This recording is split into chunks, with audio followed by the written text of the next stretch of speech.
Across the UK, on DAB+, on YouTube, on the app, on your mobile, the home of common sense. This is Talk.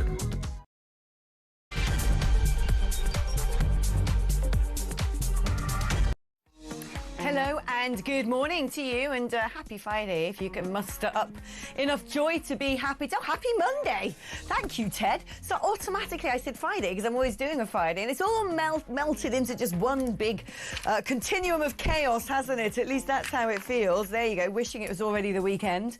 I'm sure a lot of you can sympathise with that. Not that I don't love sitting here on the phone of common sense to keep you informed and to keep you company and provide you a little bit of communal catharsis, because my word, don't we just need it today. I get on the train now every day. I left London because London didn't feel safe. 3 times people tried to mug me for my mobile phone. I've been followed down the street by random men more time than I could care to tell you. Leered at, hissed at, harassed. Thankfully nothing more than that. And I just got fed up with living a life where I had to look over my shoulder, second guess what I should be wearing, think to myself, I can't get my phone out of my handbag and my handbag strap better be across my shoulder. I got fed up with living on a knife edge every single day, so I moved out to the countryside, and you know what? I can finally breathe. I can relax. I can wear whatever I want to walk down the street. I can chunter away to people on the phone while I'm doing my shopping or wandering into town. People just call in and out of each other's houses. Everyone knows everybody. You don't feel like when you walk down the street late at night, you think, who's that? What are they going to do? Are they dodgy? It finally feels like normality. That was really until this morning when I got the train in on my now usual commute. And you could cut the tension in the air with a knife. As the people from the Shires loaded onto the carriages and the train pulled off, massively busy. Rush hour train, with everyone there with their portable coffees, their laptops open, trying to squeeze in some work on the commute. As the train then pulled in to a big town, and other people started getting on with hoodies, with rucksacks. You could feel everybody nervously looking around. You could see people looking for exits. You could see the cogs in their minds worrying, how do I protect myself if someone happens to get on this train who means us harm? And I'm fed up with it. You know, it is the government's fault, isn't it? It is the government's fault, all of this. And I'm going to explain why. They took away stop and search because of woke. They actually stopped policing the dealing and possession of psychosis-inducing drugs within certain communities because of woke. They leave our borders wide open, enabling foreign cartels to run organised crime, leading to violence on our streets, from snatchings to muggings to stabbings, because of woke. They've imported in tens of thousands of misogynistic men who want to assault, abuse, leer at, harass, even rape our women and girls because of woke. And they carry knives. Some of them carry guns. Some of them know how to make bombs. They wear balaclavas. They go about with impunity because they know that they're going to get short sentences because of woke. And what about us? How do I protect myself? If the government can't protect me, what have I got? It's not a level playing field. I can't even carry pepper spray. What am I supposed to do? A sitting duck now on a train.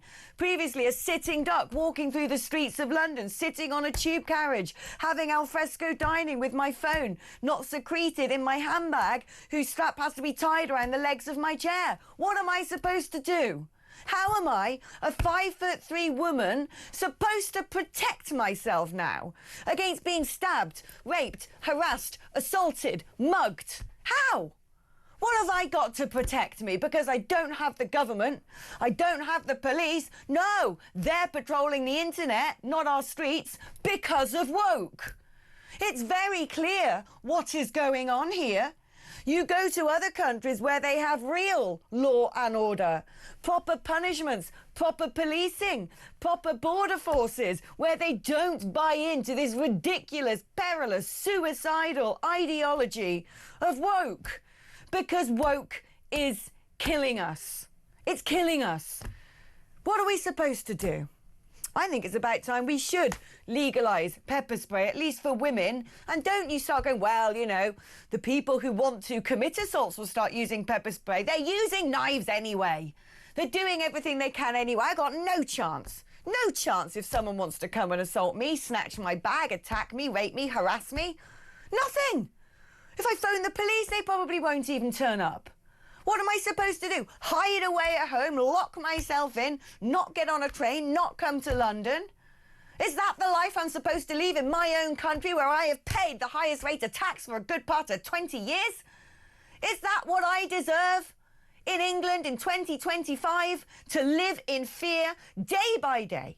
Because these human rights lawyers running the country care more about a ridiculous, baseless, nonsensical doctrine of political correctness that has imperiled all of us. I've had enough, Sadiq Khan. I've had enough, Sir Keir Starmer. I will defend myself. I will find a way, but it's your job. You are negligent, and frankly, it is bordering on criminal negligence now when the citizens of your country cannot live in peace and harmony, where their hairs stand up on the back of their necks, where their heart rate increases every time a train pulls in to the next station. What have you done? What have you done to this country? Who have you let in? What have you enabled to breed uncontrollably, riddling our streets with crime and terror? You're both disgusting. You really are. All right, well, on that note, let's speak to a brilliant former police officer, Norman Brennan. I mean, Norman, I hate to say it, but it was only a matter of time until we saw an incident like this, wasn't it? Well, first of all, Alex, have a green tea. Have a green tea. I'm having an Earl Grey. You're right. A madness has crept into Britain. Almost we've walked into the anarchy we see on the streets today. I can tell you now that I've sat in front of TV screens, like I'm doing at the moment, for 35 years. 15 years whilst a serving police officer, and I warned of all the perfect storms. I was at Downing Street, met Prime Ministers, wrote to every MP, the Lord Chief Justice, and highlighted the issues on law and order, victimology and the public safety, all of which were, I'm afraid, failing. And not one single person listened. And getting to the point, here we are, 35 years on.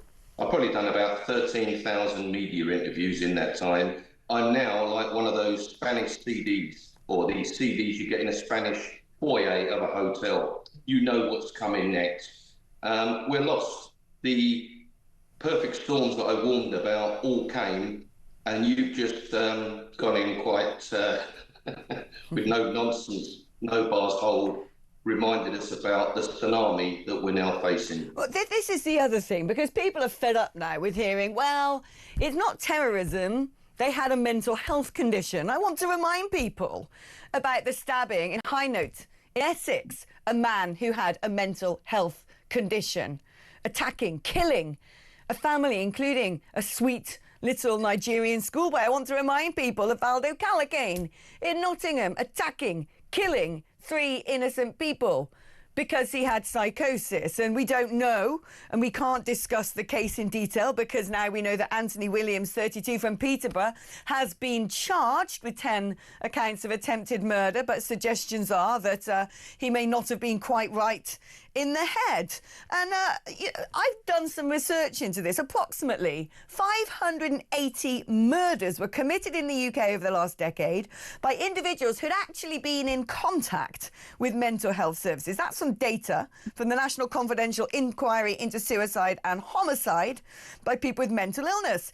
Now, the estimate is that around 58 cases happen every single year. These are people who've actually been in contact with mental health services, not just the people who haven't been in contact. But we're already talking about one murder every week by somebody who's not right in the head. And we can point to failings in the NHS, we can point to failings in social services, we can point to failings with the police, with Prevent, with all of the institutions who are supposed to be there as a preventative. But the fact of the matter as well is we're not doing anything about psychosis-inducing drugs on our street. It seems to me we're in an absolute crisis now, and the crisis is born out of absolute weakness. Well, the thing is that I recall when I was in a North London robbery squad, and we were out after nasty robbers. There's no nice robbers, they're all nasty. They use violence, they carry knives, they seriously assault people at times. And I went to a local mental hospital. I don't know what you call them now, I'm probably going to get in trouble for using that word, but I don't care. And I spoke to a sister, and she said, "Officer," she said, "there's going to be hell on earth on the streets of London and Britain, because the government have now got rid of 50,000 beds, mental health beds." Yep. And it was called back then, about 20 years ago, care in the community. Well, the thing is, Alex, there is no care in the community. It's almost non-existent. We're now seeing multiple... Yeah, I was going to say, Norman, I know exactly what you're talking about. I used to work at a pub in Gloucester, and there are all sorts of characters wandering in, and the pub was acting as the social workers, frankly, with people who probably needed round-the-clock attention. And when I was growing up, there were asylums in Gloucester. I think there are about 11 residential asylums for people who needed round-the-clock treatment. The ridiculous thing now is you can still have residential mental health care if you're a celebrity who can afford to book into the Priory. Otherwise, everybody else is, you know, allowed to wander around the streets like Shaun of the Blimmin' Dead. Well, there's been a lot of talk over the weekend. I posted on it and done interviews in relation to the appalling stabbings on a train coming into Huntingdon.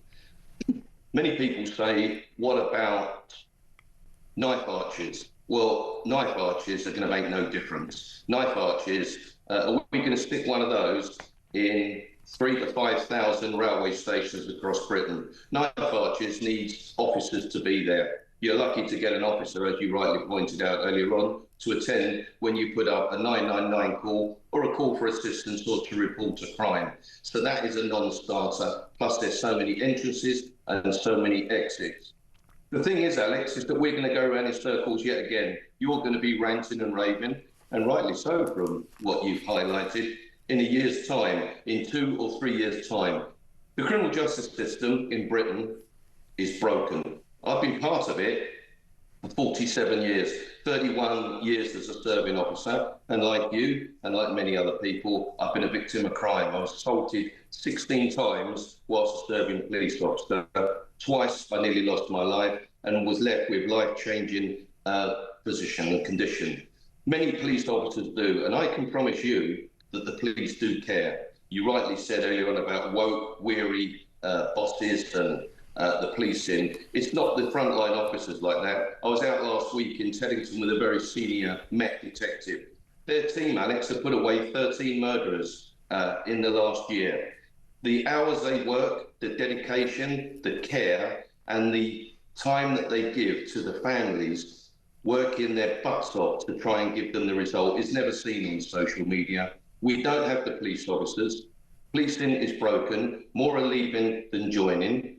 Our prisons are broken, our probation service is broken, and here we are getting a government telling us almost on a daily or weekly basis on what crime they're going to crack down on. And guess what we hear at the end of the week? We've got too many people in prison.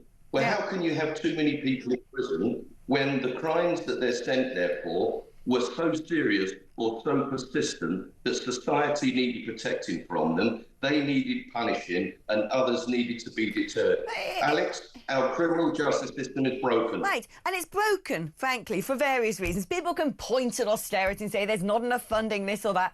I think at the root of a lot of this is weak, watery wokery. That is a big part of the problem. You know, I've just seen videos of that guy who threatened to kill Nigel Farage making little videos for his TikTok, pop, pop, pop, from prison. And people, oh, well, you know, we've had to close down certain prisons because they're not up to scratch. I don't care. I don't care if they've got leaks and rats and, you know, grafts. Good. Chuck people in it, lock them up in a cell, make them feel very miserable about what they have done, because that's what a prison is supposed to do. Stop arming police with rainbow lanyards, give them proper weapons. And if they have to dispense that weapon in the line of duty, by all means, yes, you have to look into it. You don't put them up for a murder charge. At the bottom of all of this, it seems to me, is we've become a country that doesn't want to offend, doesn't want to make anyone feel uncomfortable, doesn't want to breach anybody's human rights. Oh, you know, heaven forfend that somebody who's tried to stab someone who ends up in prison doesn't have access to halal food and a blimmin' PlayStation. I mean, we've got to get real, first of all. Alex, we've got to get to the point of what we're actually going to do about it, because I agree completely with what you're saying. What are we going to do? When are we going to get the police officers back on the streets to interact with the public, to attend victims' calls, to take statements, and to investigate every crime like we used to? When are we going to get magistrates and judges to do their job properly, which are arbitrators of fairness, not just to the victims, but also to the offender? But entirely now, it's always the offenders. They're like social workers. When are we going to get a government that actually cares about protecting the borders and the streets and our transport systems? So I'm telling you now, Alex, and for 47 years, certainly for 35, whilst I've been campaigning, almost every prediction that I've made has been 100% correct. I'm telling you now, unless we get a police service and a criminal justice system and a government that's fit for purpose, we have got 10 to 15 years of hell ahead of us. Now, that's quite remarkable for one of Britain's leading law and order office persons and a retired police officer to say. And I'm not mad. I'm just sick and tired of what this country's become. I agree. We need a government that is not a gaggle of human rights lawyers. They're not fit for purpose. It's totally the wrong job for them. They need to get out, and we needed adults back running the show. Norman Brennan, former police officer, knife crime campaigner, thank you ever so much for joining me. Listen, I want to know your thoughts on all of this. I mean, there's a lot to unpack, isn't there? Is wokery at the bottom of all of this? Is it down to austerity and cutting police numbers, reducing prison spaces, releasing people early, psychosis-inducing drugs on the streets? I mean, what is going on that we cannot feel safe wherever we choose to go about living our lives? There's all sorts of reasons. It's probably the lot of them. Help me unpack it, would you? 0344 499 1000 is the number to call. And when it comes to crimes, there's no daylight robbery in dialing those digits, because that is your normal network rate. 0344 499 1000. You can also send me a WhatsApp message on that number, or indeed leave me a voice note on WhatsApp. 87222 is the number if you'd like to text me instead. If you're going to do that, you have to write the word talk before you send your text. We're on X at talkTV. Going to take a short break now, but hopefully catching up with some of you after this.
Big news coming this December. Our talkTV app is moving to the Talk app.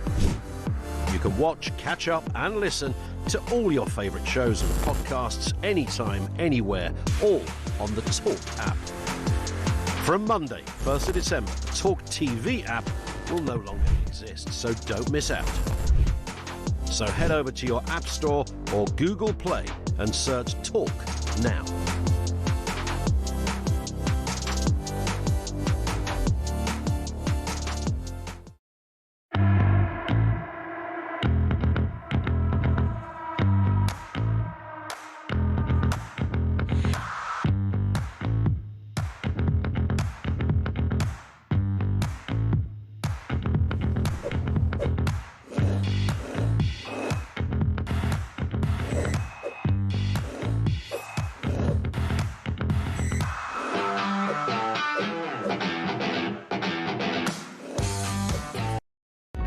Across the UK, on DAB+, on YouTube, on the app, on your mobile, the home of common sense.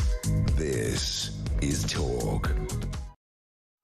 Hello, welcome back. Now, among all of the madness, the horror, the ghoulish scenes that were witnessed on the train at Huntingdon yesterday, there was one story that stood out. One man, a railway staff member, as yet unnamed, who saved many people's lives with his quick thinking, with his selflessness.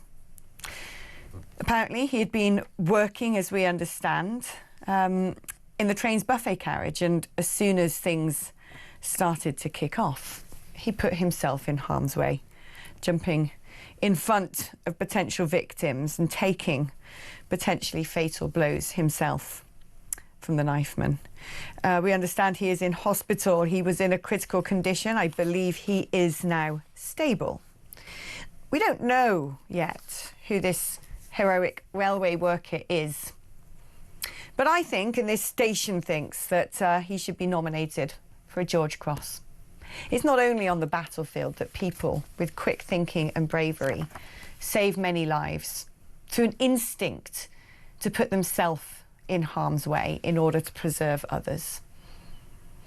That sort of action needs a reward. It needs acknowledgement. So we're waiting to find out who he is so we can name him with pride and suggest that this man is considered for recognition for his bravery. Right, let's hit up the phone line, shall we, and speak first of all to Carl, who is in Liverpool. Good morning to you, Carl. Good morning, Alex. How are you? I am very well. How are you? I'm all right, thank you very much. I just wanted to touch on what was said earlier on. I think it may have been before you started, when Jeremy was on, about a lady saying that she's going to carry a baseball bat or something like that to protect herself. I would say don't take weapons. If you want to protect yourself, get a pepper spray or a bear spray or a taser. Oh, well, this is the thing. I agree with the pepper spray, but it's illegal.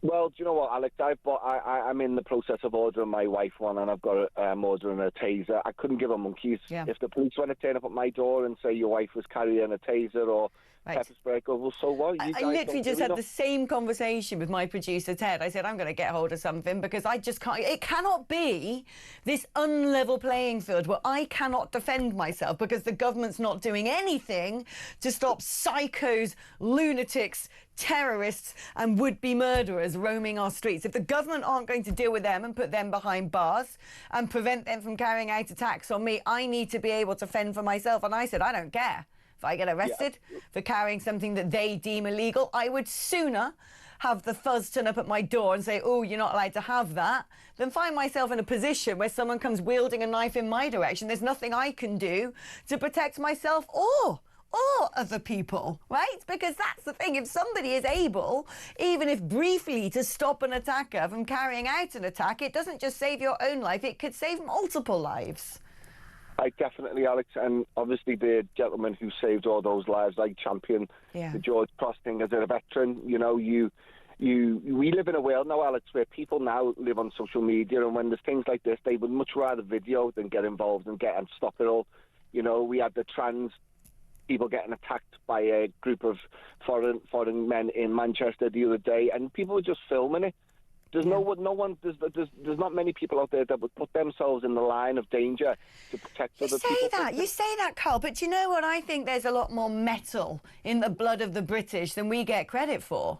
You know, we are the nation that ended slavery. We're the nation that involved ourselves in World Wars I and II, helping to bring those to an end. We are a tough group of people. We are, Alex. I absolutely agree with that. But what I meant by that is the majority of people that we see around on these videos and in these, there's not a lot of people that would put themselves in that way for fear of injuring themselves. So this gentleman that has done that, he's gone above and beyond in that way. That thing, it must have been horrific. By the looks of things, it seems to me he's acted in the best possible way without thinking, instinctively, and his instinct was to put himself in the line of danger to protect other people. And I tell you what, Carl, I've just come back from Israel, and something really stood out for me there, that every single young person has to do some form of military service. Some of them do community-based work. The vast majority actually do work with the IDF, and they have to. They have to defend their nation. They don't really have a choice. They can't sit back and rest on their laurels over in Israel where most of the neighbourhood wishes them dead. And what you see is this incredible sense of patriotism, selflessness and discipline when it comes to the young people over in Israel. And you can see how vital military service is to them. And I would hope that we could look into doing something like that in Britain. But in the meantime, I'll tell you what, Carl, after coming back, I'm like, do you know what? It's all very well talking the talk. We should walk the walk. And so I decided to sign up as a reservist because I want to know when the 11th hour comes that someone like me is going to be prepared to step up, stand up and be counted to defend my realm and the people who live here. And I would urge anybody listening to this who thinks that's not a bad idea, do it. Our armed forces have been decimated.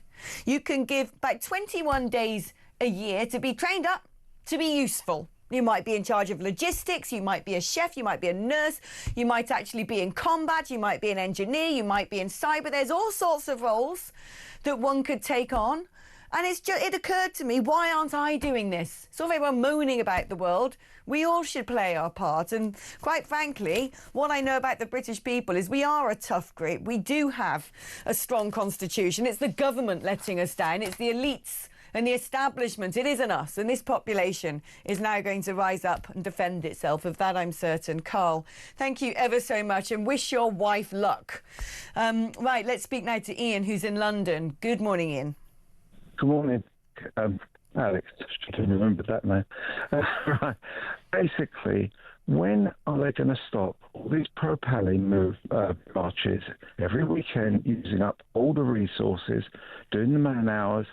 It's just crazy because that's why there's not enough police around, because they're having to worry about that every weekend. It should be stopped. You know, even to a point, like, I don't know if you saw it, the advert that Ricky Gervais put on, wearing a stab vest. And what did Sadiq Khan? Oh, get that down. Mustn't do that. Why not? I know. People don't feel Well, funny, safe. Ricky Gervais can sort of ironically wear a stab vest, highlighting how dangerous it is to live in London, and people like Sadiq Khan guffaw. But it wasn't that long ago that Stormzy wore a stab vest at Glastonbury Festival, and everyone thought this was deserving of music awards. I mean, it's like I said, it's two-tierism. At the heart of so many of our problems. You know, people moan, oh, well, it's the cuts in this, it's the cuts in that, it's austerity. We're being bled dry when it comes to taxation, but that money's not being used effectively because there's way too much time, resources and energy being expended on wokery rather than going, we got to toughen up, and I don't care. I don't care anymore if people are offended. You know, if I got patted down because people thought that I was a threat, fine, so be it. In fact, I was just saying, I've come back from Israel. I had the 3rd degree. I mean, I was pulled off into a separate room because if you looked at my passport, it was like the who's who of Israel's enemies. I'd recently been on holiday to Turkey, to Morocco. I'd been working in Pakistan. I'd visited the UAE. They saw all of those stamps in my passport and they thought, right, you got to come into this separate room. And I was grilled, every single thing I owned in my handbag, everything being swiped, being tested, my shoes, my wallet, my phone. And the grilling wasn't exactly a walk in the park. It wasn't, would you like a cup of tea and a chit chat? made me feel very on edge. And do you know what? I thought, good for them. That is the right thing to do. And I'm fed up, quite frankly, with this country being so lily-livered that prisoners are smoking spice and watching box sets and making videos for their social media, that young men are openly dealing and smoking drugs on the streets because the police are worried about offending their community, that people aren't being patted down to see if there are weapons on them for fear of being called racist, that people are being released from prison early because we're putting people in prison and put posts on social media and giving people far too lenient sentences because of some social justice reason. The heart of all of this isn't the resources. The heart of all of this is the attitude. And we've got to get real. We need a government not staffed by human rights enthusiasts who do more to protect the rights of the perpetrators, throwing the victims and would-be victims under the bus. We're not a safe country because of this suicidal empathy. It is. I'd like to get rid of that West Midland police chief that he sort of moaned about doing marches, and yet he condoning them. Oh, well, just you wait until the 6th of November. We've got all of that fun of affair coming up, don't we, when 300,000 Muslim protesters are going to turn up at Aston Villa when Maccabi Tel Aviv come and play. That's going to be a delight to watch, isn't it? Ian, thank you ever so much for your call. If you want to make like Ian and speak to me a bit later on in the programme, you can do so. The number's on your screen if you happen to be watching on YouTube, but otherwise it's 0344 499 1000. It's your normal network rate, and you can call and register your interest at any single point, and we'll take down your number and give you a call back at the right moment, or you can use that number to send me a WhatsApp message, 0344 499 1000, or leave me a voice note on WhatsApp. 87222 is the number to text me. Write the word talk before your text, and don't go anywhere. When we come back, we're going to shift our focus to another doom-laden subject, this time the nation's economy. That's after this.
Across the UK, on DAB+, on YouTube, on the app, on your mobile, the home of common sense.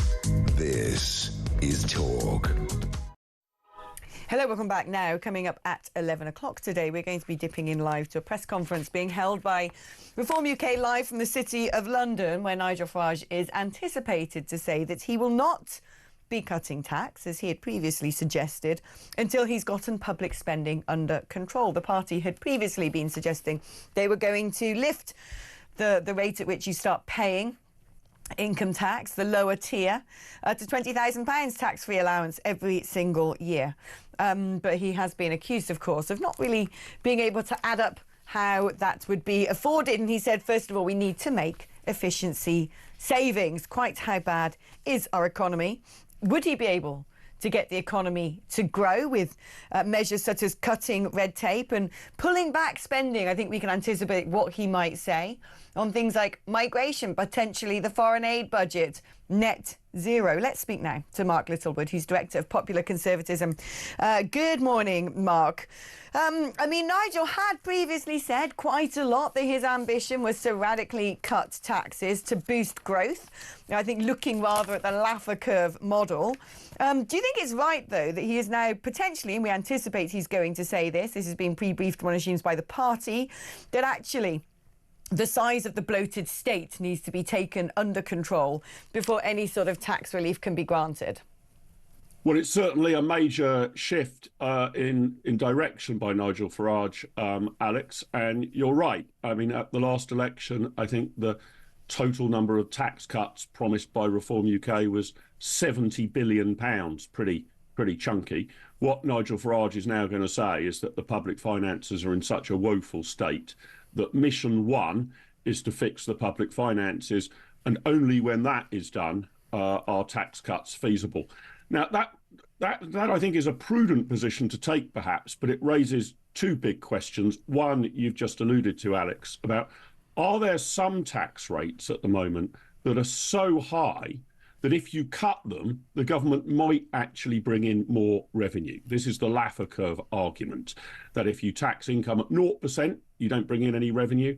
And if you tax income at 100%, you don't bring in any revenue because nobody would work. So somewhere between the two, there's the sweet spot. Where is that sweet spot is the question. You might argue, for example, that if you reversed the VAT rise on private school fees, actually you could raise money because you would have fewer pupils going into the state sector, and that would save the government money. So there's all sorts of calculations about tax. The other big question, of course, is, OK, great, what are we going to cut? Because there's no doubt, and Nigel Farage is completely right about this, that the public finances are completely out of control. We are running very substantial budget deficits. There has never been any austerity in the last 25 years. There has only been varying degrees of largesse. It is now 25 years since any government balanced the books.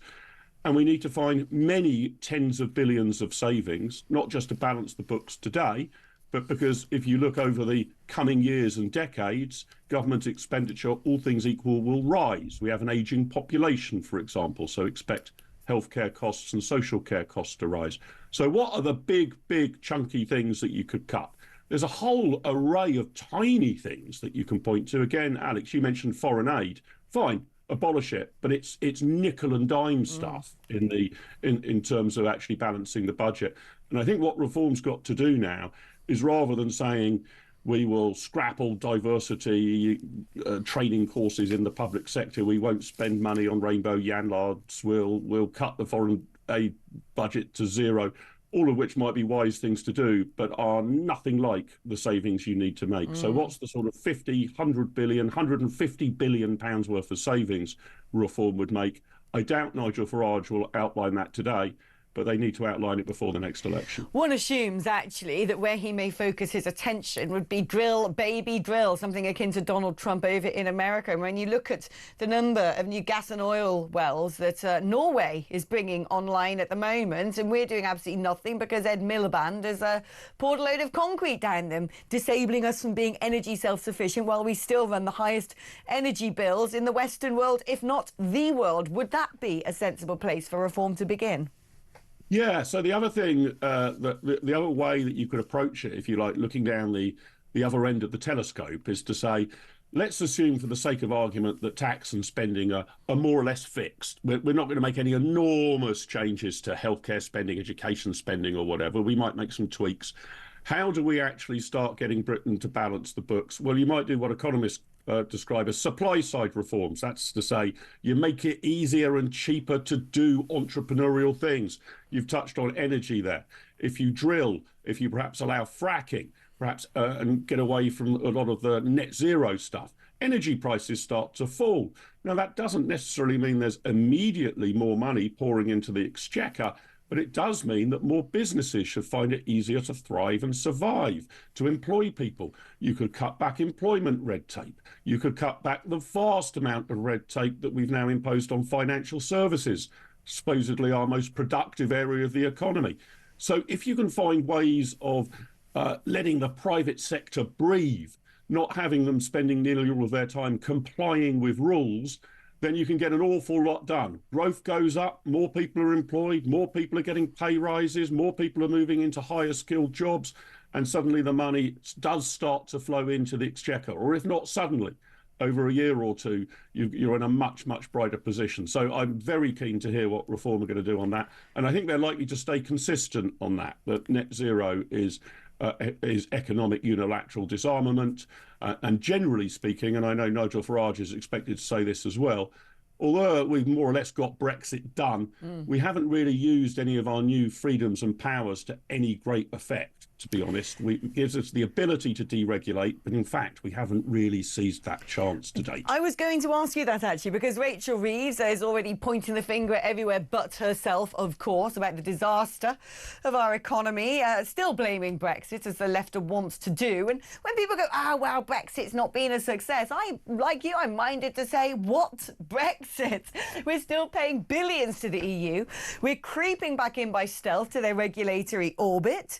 Absolutely nothing has changed. We've not really deregulated or used any of the levers of power or the autonomy to deviate from essentially the sort of slow demise of the continental economic ethos. And yeah, Nigel wants to deliver Brexit Britain. And I say, well, good on him, because at least we know, probably for the first time since that historic referendum in 2016, if Nigel Farage gets into number 10, that's frankly the very first Brexiteer to run the country. I don't care what people say about Boris Johnson, which side of it he campaigned, or Rishi Sunak. As far as I can tell, they didn't really have the guts or the gumption to deliver Brexit.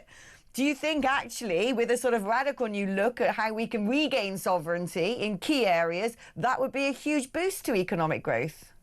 Certainly could be. And I roughly agree with you there, Alex. I mean, what Brexit gives you is it gives the UK government a whole range of buttons it could press or levers it could pull that otherwise were in the control of the European Union.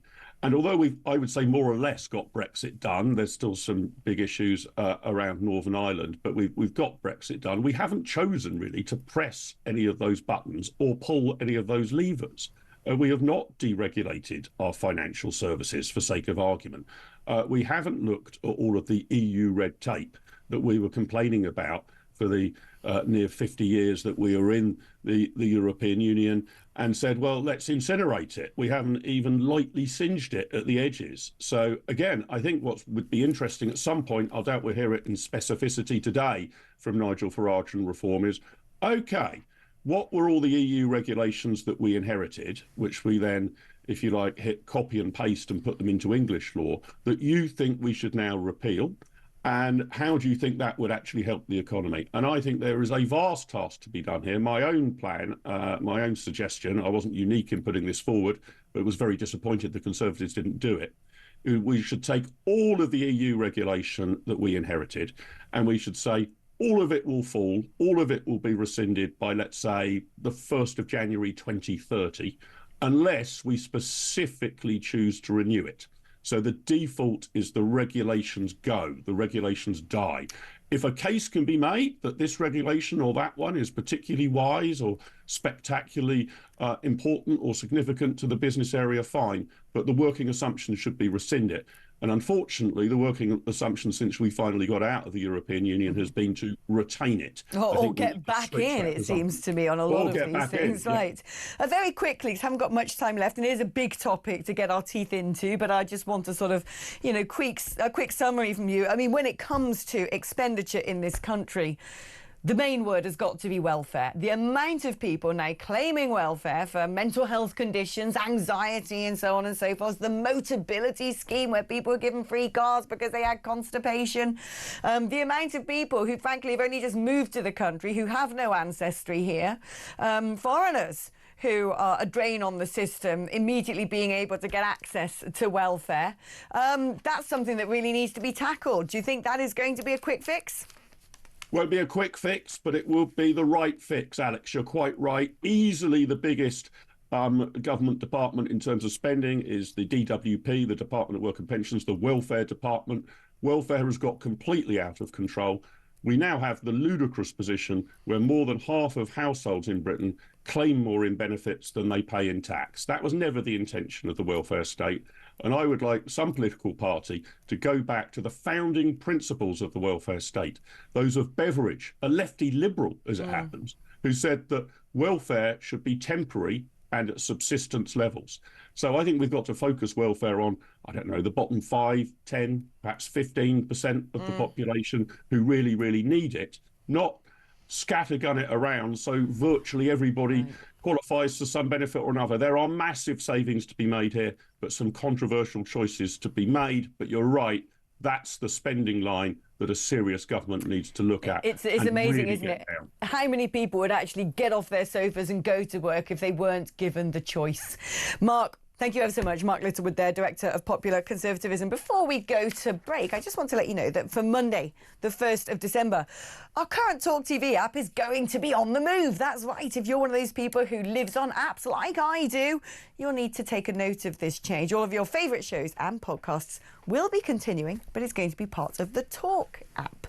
So if right now you are listening the talkTV app, go and download the Talk app instead, which will have all of our sister stations as well, for unlimited content, for all of the Alex Phillips shows that you could bear stomach.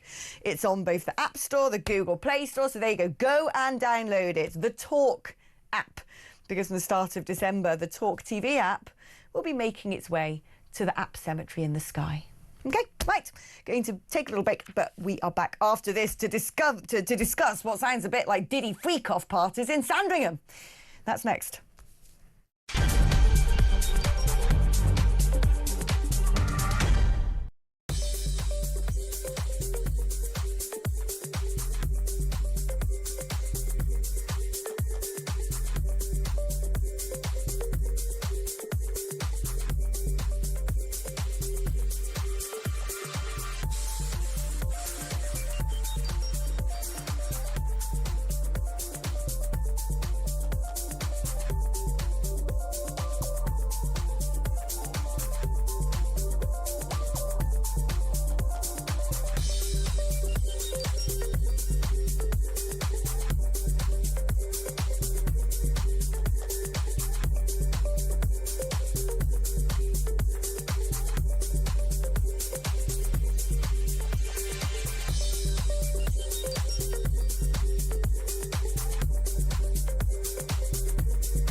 Big news coming this December. Our talkTV app is moving to the Talk app.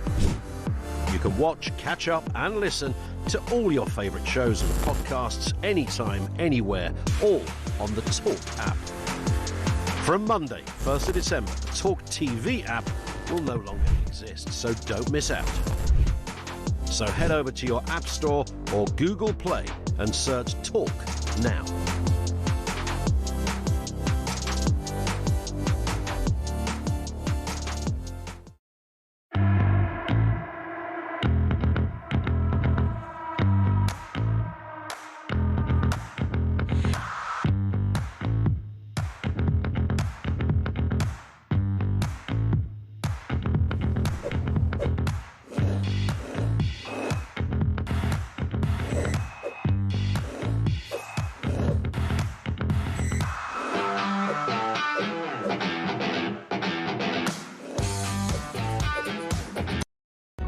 Across the UK, on DAB+, on YouTube, on the app, on your mobile, the home of common sense.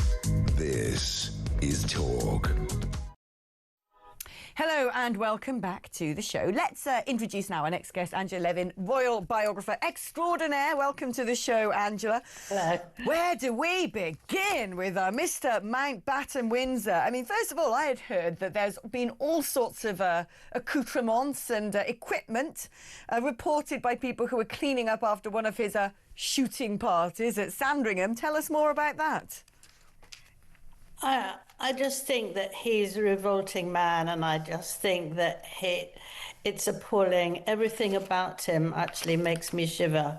And I think that he's the most appalling man to have all the amazing things he's had as being part of the royal family, and yet to behave in the most disgusting way that makes you feel sick. What about this idea that he might take up the offer of a palace over in the UAE, 16,000 square foot? The Emirates billionaire ruler of Abu Dhabi has said, look, he can come and live his life out here instead. I mean, talk about landing on your feet. My question would be this. Would that not expose the country and the royal family to potential bribery and coercion? You're sending good old Handy Andy over to hang out with influencers and oligarchs on the yachts of Abu Dhabi. What could go wrong? It's terrible. I mean, he's got some proper people who cook for him because he's never cooked for himself, and it's heavily guarded, and they don't really care very much about women. So if he does go there, he'll be very badly behaved, I'm quite sure. I mean, it'd be a risk. In my mind, this is going to be a risk to national security, because if anything was taking place inside those palace walls, and given his reputation, the minute he's got a sniff of the high life again with a load of sort of, you know, pouty, surgically enhanced beauties who are all out there to try and nab a rich man, and all of the sort of Russian oligarchs bobbing around on their boats, all the sort of strange shifting of dark money that goes on in the UAE, why would you put the ex-prince somewhere like that? Because surely it'd be very easy then for people to take photographs, videos, to get compromat on him, essentially, to yet again shame the royal family and put us as a nation in a very precarious position. Well, very much so. But also Chinese, they would do the same. It'd be all just dreadful. But I think he would do that because he doesn't want to. I mean, he's got this peculiar way of saying, I'm doing everything to help and be help, you know, I'm so good, I'm so responsible, but he's actually vile. And if he does go, I wonder if he'd start really attacking the royal family and being able to do the most appalling arrangements. And he'd be very rich. Now, there's King Charles, who's going to give him a home and give him money so that he can actually eat and have a decent life. But actually, in reality, if he gets the money from the king and there's money from him moving from his mansion, he'll be extremely rich. And if he goes down there, he'll have money galore. And I think he can't be allowed to go, but I don't know how you stop him. Well, there must be a way to stop him, surely. I mean, I just think it would be utterly unconscionable if he suddenly winds up in a palace in the UAE. I think it would be a great danger to the country. But the man is showing absolutely no contrition. Not only are we now faced with the prospect of him essentially being bankrolled to the tune of millions, despite being a ne'er-do-well and having shown absolutely no remorse for his activity. We learn as well that over the course of time, when the palace were putting out various statements that were then sent to him for approval, he was removing references to things like the victims of Jeffrey Epstein's sex crimes in statements. We learned that the Queen expressed concerns that her son's association with Epstein compromised her work with abuse victims, the same of the Duchess of Edinburgh. I mean, this cretin, for want of a better word, has cast a very long shadow over our monarchy. Yes. I mean, but actually I think it's very good for both the Queen and the Duchess of Edinburgh, because they know how women have suffered, and that's what they spend a lot of time doing. Now, they will, I'm sure,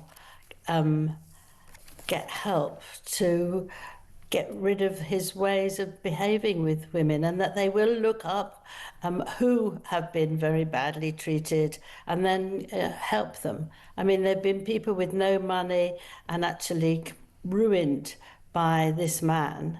And I think that they need to actually help them. And that's why they're saying this, because they can't do that if, for Camilla, her husband's brother is behaving so badly. You can't do any of the things that you need to do to look after women and men even who've been attacked, and do it that way. I think it's too scary to even think about, but I'm sure now that King Charles is so furious and so strong about it all. He's stopped being kind. I mean, look, I'm glad he's taken decisive action. I don't think this is the end of the story, however. Angela Levin, thank you ever so much for joining us. Going to take a short break now. When we come back, it's going to be that Reform press conference, their plans for the economy. So don't go anywhere. I'm back after this.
across the UK, on DAB+, on YouTube, on the app, on your mobile, the home of common sense.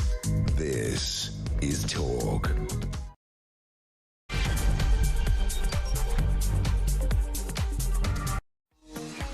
And welcome back to the show. Now, Halloween has come and gone. I hope you had a spookylicious time, but unfortunately, we are still being haunted by all the doom and gloom of politics, and people are wondering what is going to creep out of the woodwork.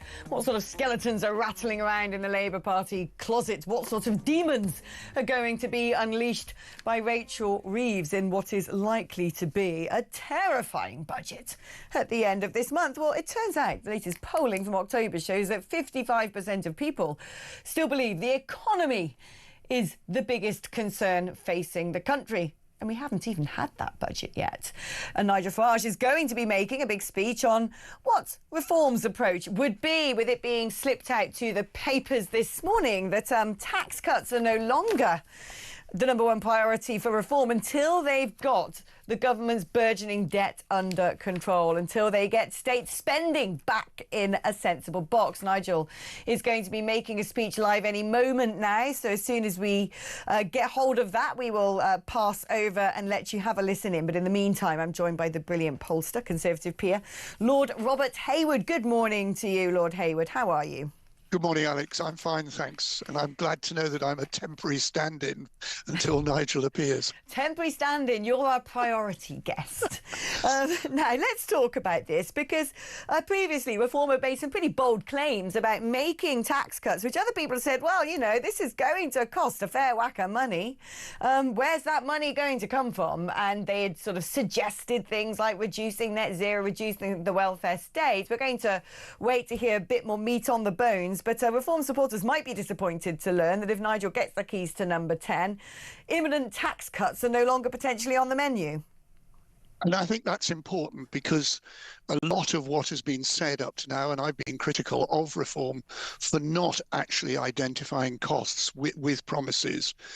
But I'm pleased to see that this is intended now to clarify matters, and it will also make it easier for Reform to campaign next March, April, May in the local elections, because as we've seen in local councils, having got elected promising this, that and the other cuts, there are problems associated with it. So I think it's a good thing that Reform and Nigel are now actually setting out to make clear where they can find savings and where they will therefore be able to make cuts, whether that's at national level or at local level.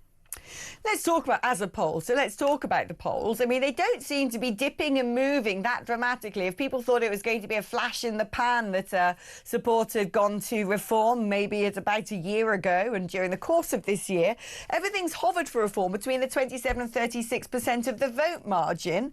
Meanwhile, Labour down on as low as 17%, the Conservatives dwindling at 15%, according to some polls, putting them on a par with the Green Party and the Lib Dems on a good day. It's been about a year now since Kemi Badenoch has been in charge of the Conservative Party, saying that she is rebuilding it. She spent the last 12 months giving the country a serious alternative to Labour's weakness, a plan for a stronger economy and stronger borders. If she's given that plan, the voters don't seem to have noticed.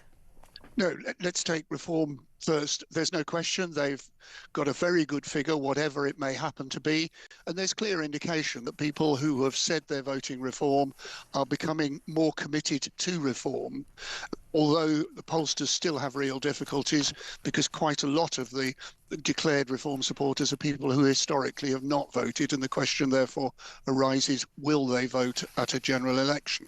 In the case of particularly what I describe as the legacy parties, i.e. the Conservatives and Labour Party, the Conservatives dropped dramatically and have been flatlining for a while.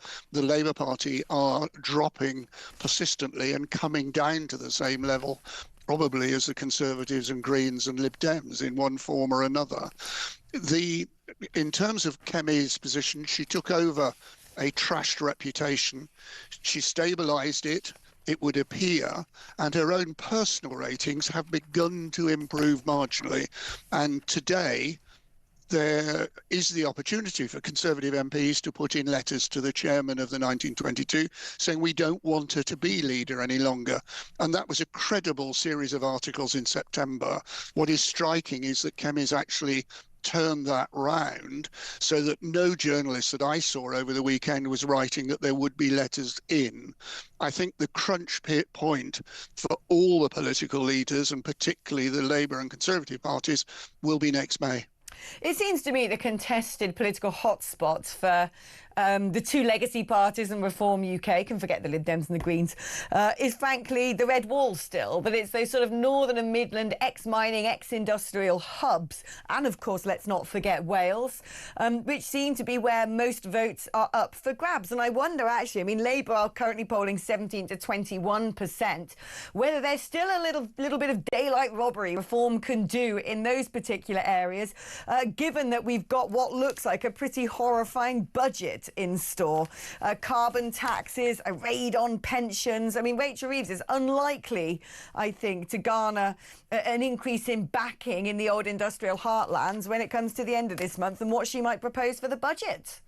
I think your comments about the Lib Dems and Greens may come back to haunt you next in May. That area, in those areas, that's I another mean. matter. Look, in but the I Shires completely maybe, agree with you in relation to the Red Wall seats, Wales, Scotland. There is no doubt that Labour are in serious difficulties in those areas, and they are facing a very, very strong reform challenge in those places. And what's interesting is that at the moment, despite the fact that we aren't even at the budget, let alone beyond the budget, both the Reform and Conservative parties are ahead of Labour in terms of economic competence in the views of the voters. So what it'll be like after Budget Day for the Labour Party, heaven only knows, because it is likely to be far worse, even worse than it is now.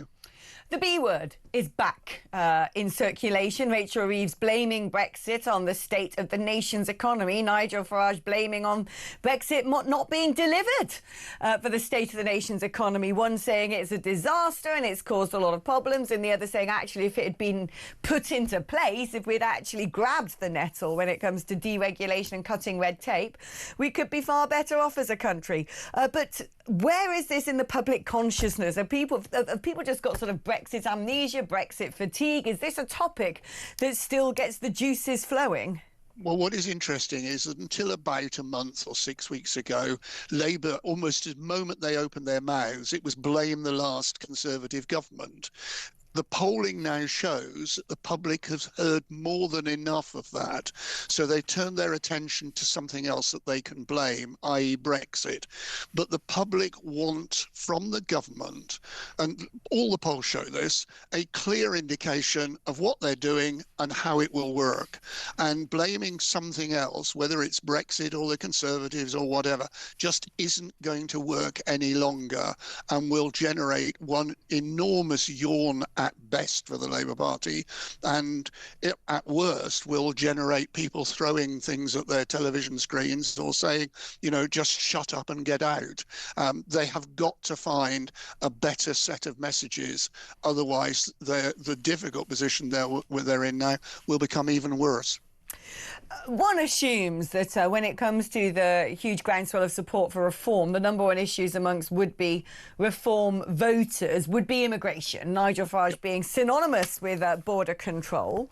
We've got a story out today that a quarter of all jailed foreign sex offenders are from just 5 countries. Again and again, day after day, whether you're looking at potential terrorist attacks, whether you're looking at people coming over on small boats, whether you're looking at organised crime and the foreign criminal cartels that seems to run the majority of it, when you look at statistics on sexual offences, it continues to be an issue which certainly exercises me. Are you able to sort of consolidate looking at what the key priorities are amongst voters and looking at the groundswell of support for reform and say, yes, actually, this is the principal narrative, and frankly, Nigel Farage owns it and has owned it essentially since day dot? Oh, there's no question about it. I cited just now how the public view economic issues. The same polling companies, same surveys, also ask the question about immigration. And whereas Reform and Conservatives are ahead of Labour on the economy by a bit. On immigration, reform are streets ahead of the other parties, and the Conservatives, who come second, are way ahead of Labour. So there is no question. And reform, Nigel Farage, throughout the summer, throughout the early autumn, has concentrated on immigration, and it's worked a dream for him. It's really been effective. The issue now is, as we head towards the budget and after the budget, whether economic issues become more important in people's minds than immigration. Right, thank you ever so much, Lord Hayward. Brilliant analysis on all of it, but we can now cross live to the Reform press conference. There's Nigel Farage trotting down some stairs, about to take to the podium to outline what is likely to be the bones of Reform's economic policy. So let's have a little bit of a listen in. Budget hoves into view, another tax-raising budget, another budget that doesn't have the courage, the guts to cut public spending, and I think the level of pessimism amongst businesses, amongst savers, amongst those that have assets of any kind has not been lower in modern times. I think for some years we've actually been living under an illusion. We've not been prepared to face up to just how much of an economic mess we're genuinely in. As we slip down the global league tables, we kid ourselves. Well, it's okay. We've got GDP growth.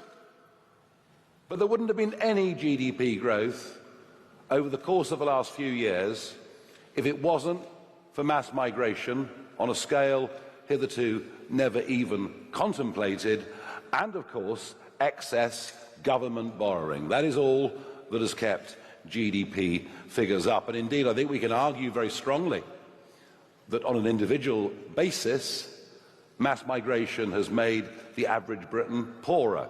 You take a year like 2024, a record level of people coming into the country, and GDP per capita falling.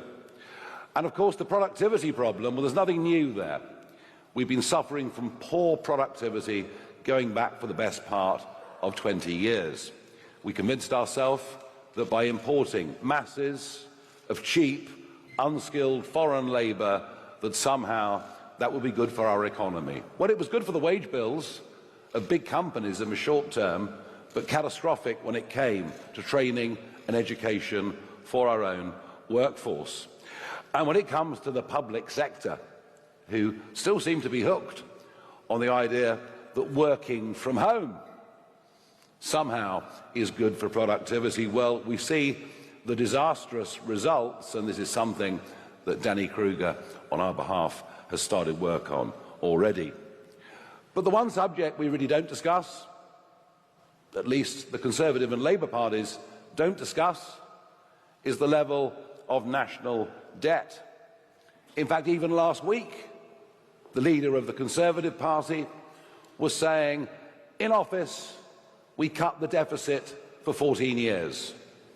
Well, cutting the deficit is a very different thing to cutting debt when you're still running borrowing in certainly at peacetime levels, unlike anything ever seen before. They may try to wash their hands and run away from it, but our national debt increased by over 2.5 times during those 14 years. And now it's accelerating. Now it's accelerating in the most extraordinary way. The OBR predictions for the year going back just before the general election was that we'd borrow 77 billion in the year. That estimate is now 130 billion and rising with each and every month. Our debt has risen faster than any other comparable Western country. In fact, in the last 20 years, our debt-GDP ratio is up by nearly 60%. We are doing worse on debt than any of our competitors, and that includes Eurozone countries who are in other deep, deep trouble. Our debt repayments are over 100 billion a year. They're over the level of our defence budget, and the markets are getting nervy. We've seen this with 10 and 30-year gilt yields. In fact, I think my own view is that in 2 budgets' time, the markets will actually force the Chancellor into what will be a genuine austerity budget, at which point the left in the Labour Party won't buy it, and it's why I still stand by my prediction that there will be a general election caused by economic collapse that will happen in 2027. And just look at the pace, the rapid pace that we continue to deindustrialise. It's all going. Chemicals, refining, cement, heavy engineering, steel. We're losing literally all of it. Cars, and China, the beneficiary in almost every single sector. Why? Because for ideological reasons, we have chosen to have the most expensive industrial energy prices in the world. As for benefits, well, the bill this year has ballooned to over $300 billion. That is more than the cost of the National Health Service and defence added up together. So things aren't happening, and work isn't even paying. Our million lowest paid workers would all be better off if they claimed to have mild anxiety. That is the level of mess we're in.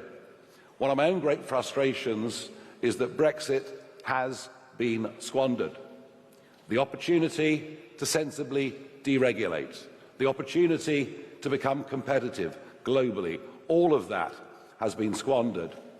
And the worst thing is that regulations and the way regulators behave with British business is now worse than it was at the time of the Brexit referendum vote, and I apply that with knowledge from everything through the financial services industry to the fishing industry.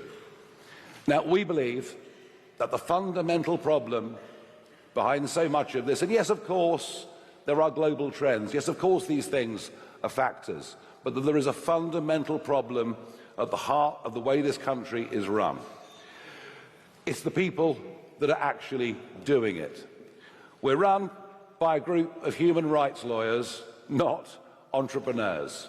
Virtually nobody on the front bench has ever taken a risk, ever borrowed money, ever set up a business, ever had to meet that monthly or weekly, depending what you do, payroll.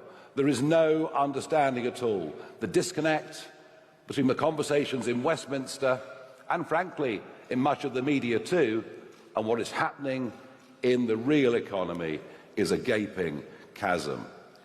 Well, I have to tell you, it's even worse when you think about who runs the departments.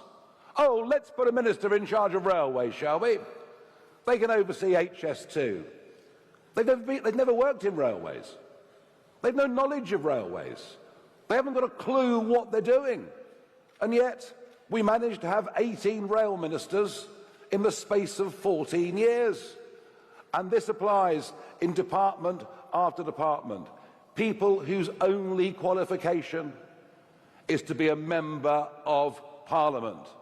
As if that's enough. As if that's enough to give a lead, to give a guide over all the things that really matter in our life. Now, if we had a Parliament made up of more experienced people from a broader range of life, that may be okay. But the current convention that both parties stick with just simply doesn't work. In fact, frankly, you think about it, it really is a farce, isn't it?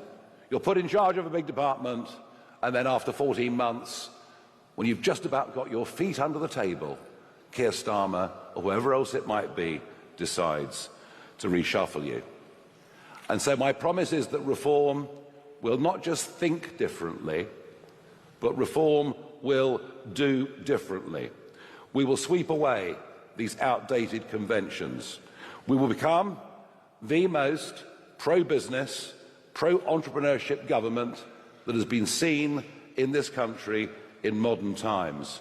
We'll bring into government, as advisors or ministers, people with real business expertise in their own sector.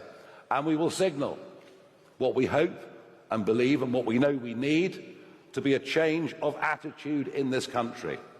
A change of attitude towards hard work, a change of attitude towards making money, a change of attitude towards success.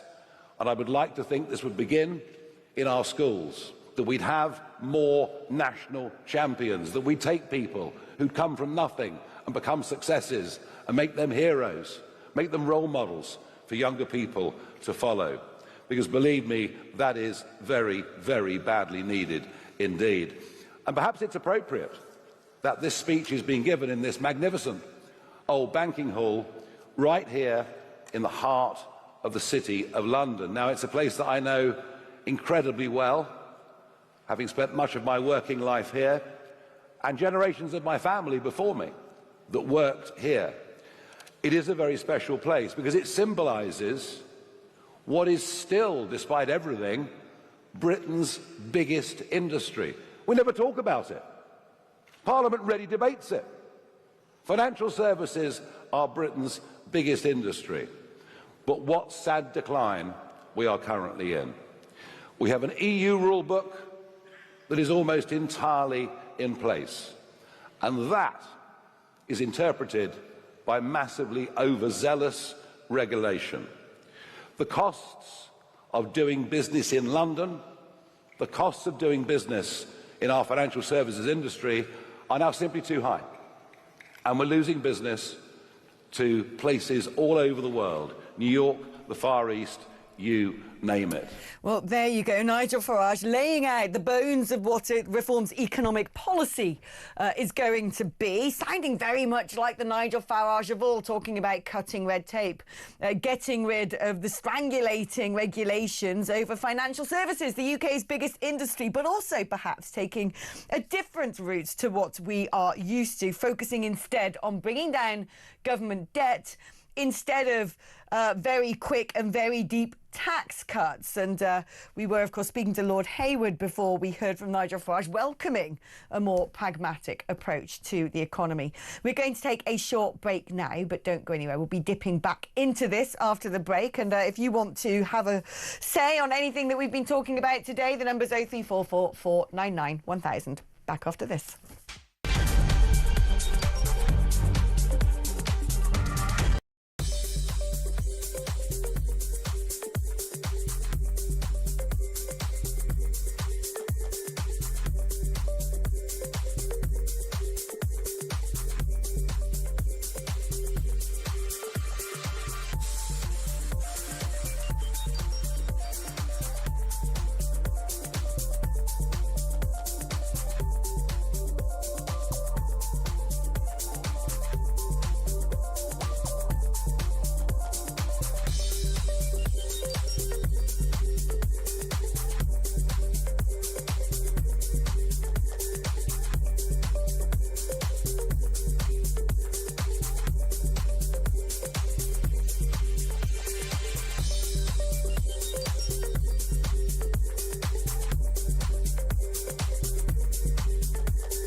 Big news coming this December. Our talkTV app is moving to the Talk app. You can watch, catch up and listen to all your favourite shows and podcasts anytime, anywhere, all on the Talk app. From Monday, 1st of December, the talkTV app will no longer exist, so don't miss out. So head over to your App Store or Google Play and search Talk now.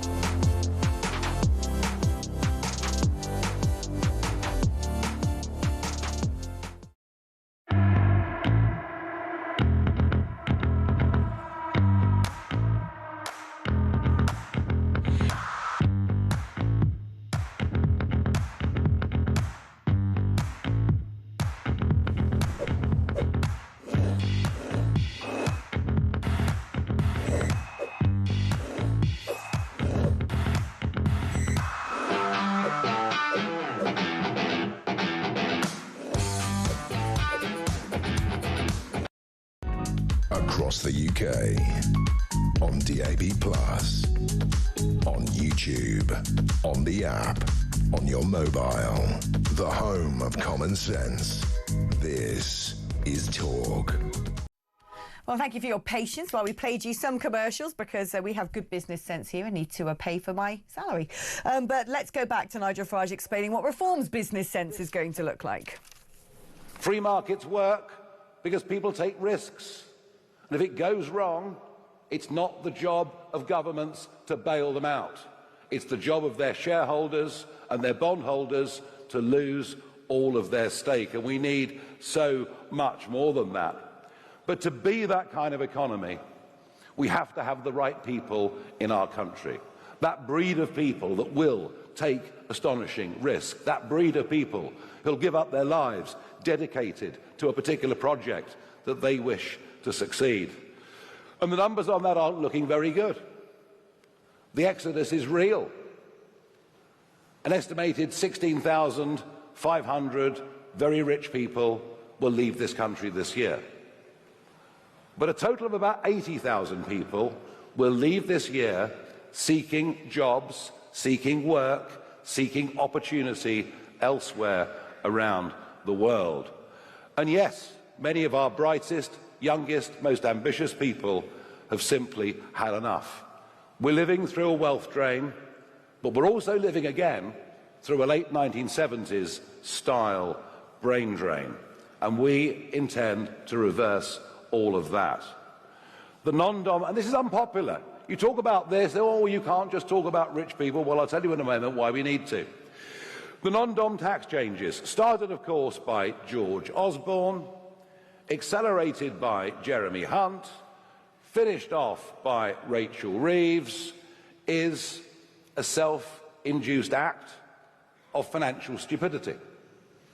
These people pay their UK taxes. These people employ a lot of people. These people invest in British businesses and British industries. These people are the biggest spenders in the country. But off they go. Milan welcomes them with open arms, as has Lisbon over the course of the last few years. Athens now doing the same. Dubai, 250,000 Britons. 250,000 Britons now living in Dubai alone. And that's why we've introduced the idea of the Britannia card. A one-off payment for non-doms to come back, settle here, and pay all the relevant tax on their UK income. The same is true of those that are wealthy with assets. They're fleeing. They're scared of wealth taxes. But what they're even more scared of is retrospective tax changes. And it's happened. All through the 90s, I ran my own company. I put money aside every year. I didn't take the family to Barbados. I didn't buy the kind of cars I'd have liked. I put money aside. I thought, well, that's there for a pension, and if I snuff it, it's there for the family. That is now subject to inheritance tax. People are scared of retrospective taxation, and even scared now of the idea of an exit tax. But perhaps the biggest disaster are young professionals who are caught in the £100,000 a year tax trap, and young entrepreneurs who want to get on. They're leaving, and we want them back in this country. And this hard far-left socialist dogma that it's popular to tax the rich, that the rich won't move, they'll stay and pay more. That, I'm afraid, has infected virtually the entirety of our political class, and it's wrong. So let me make it clear. I want as many high-earning people as possible living in this country and paying as much tax as they legally have to. Because if the rich leave and the rich don't pay tax, then the poorer in society will all have to pay more tax. It's as simple as that, and what we're doing is crazy.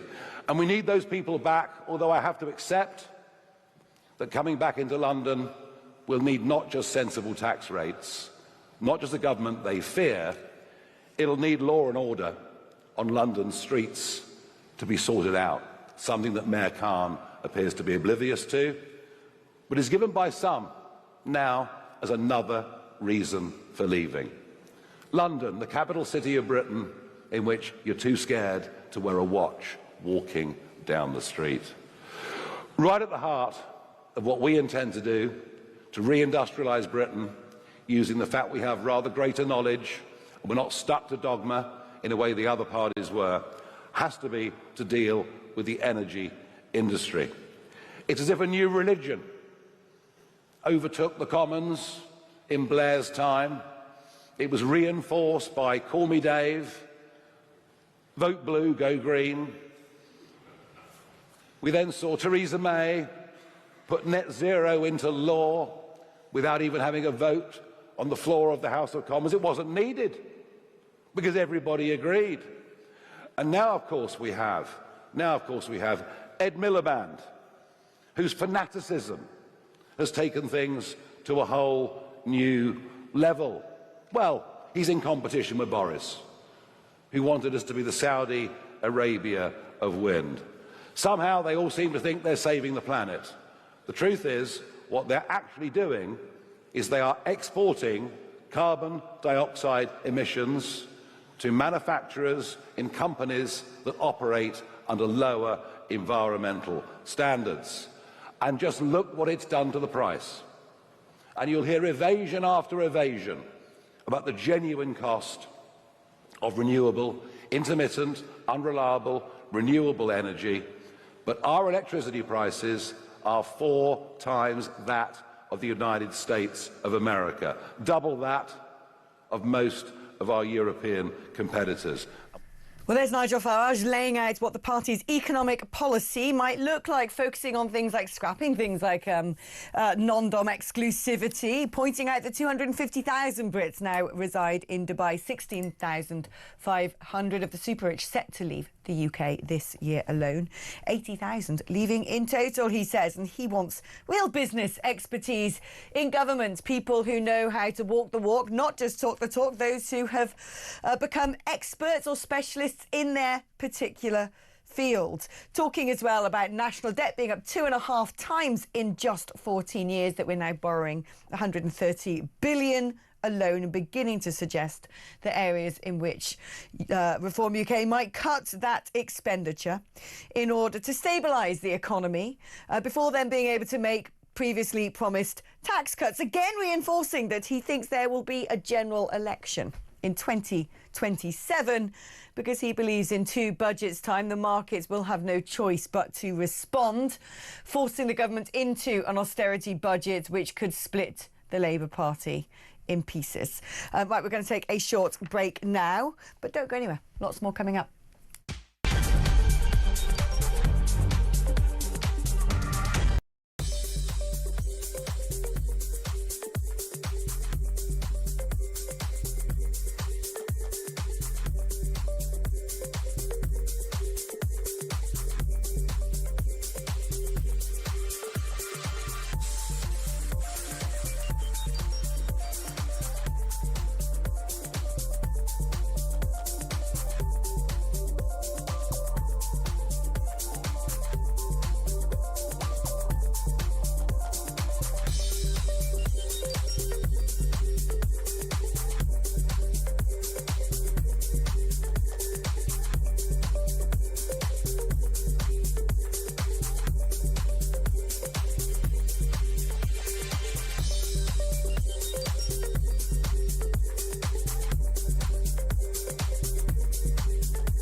across the UK.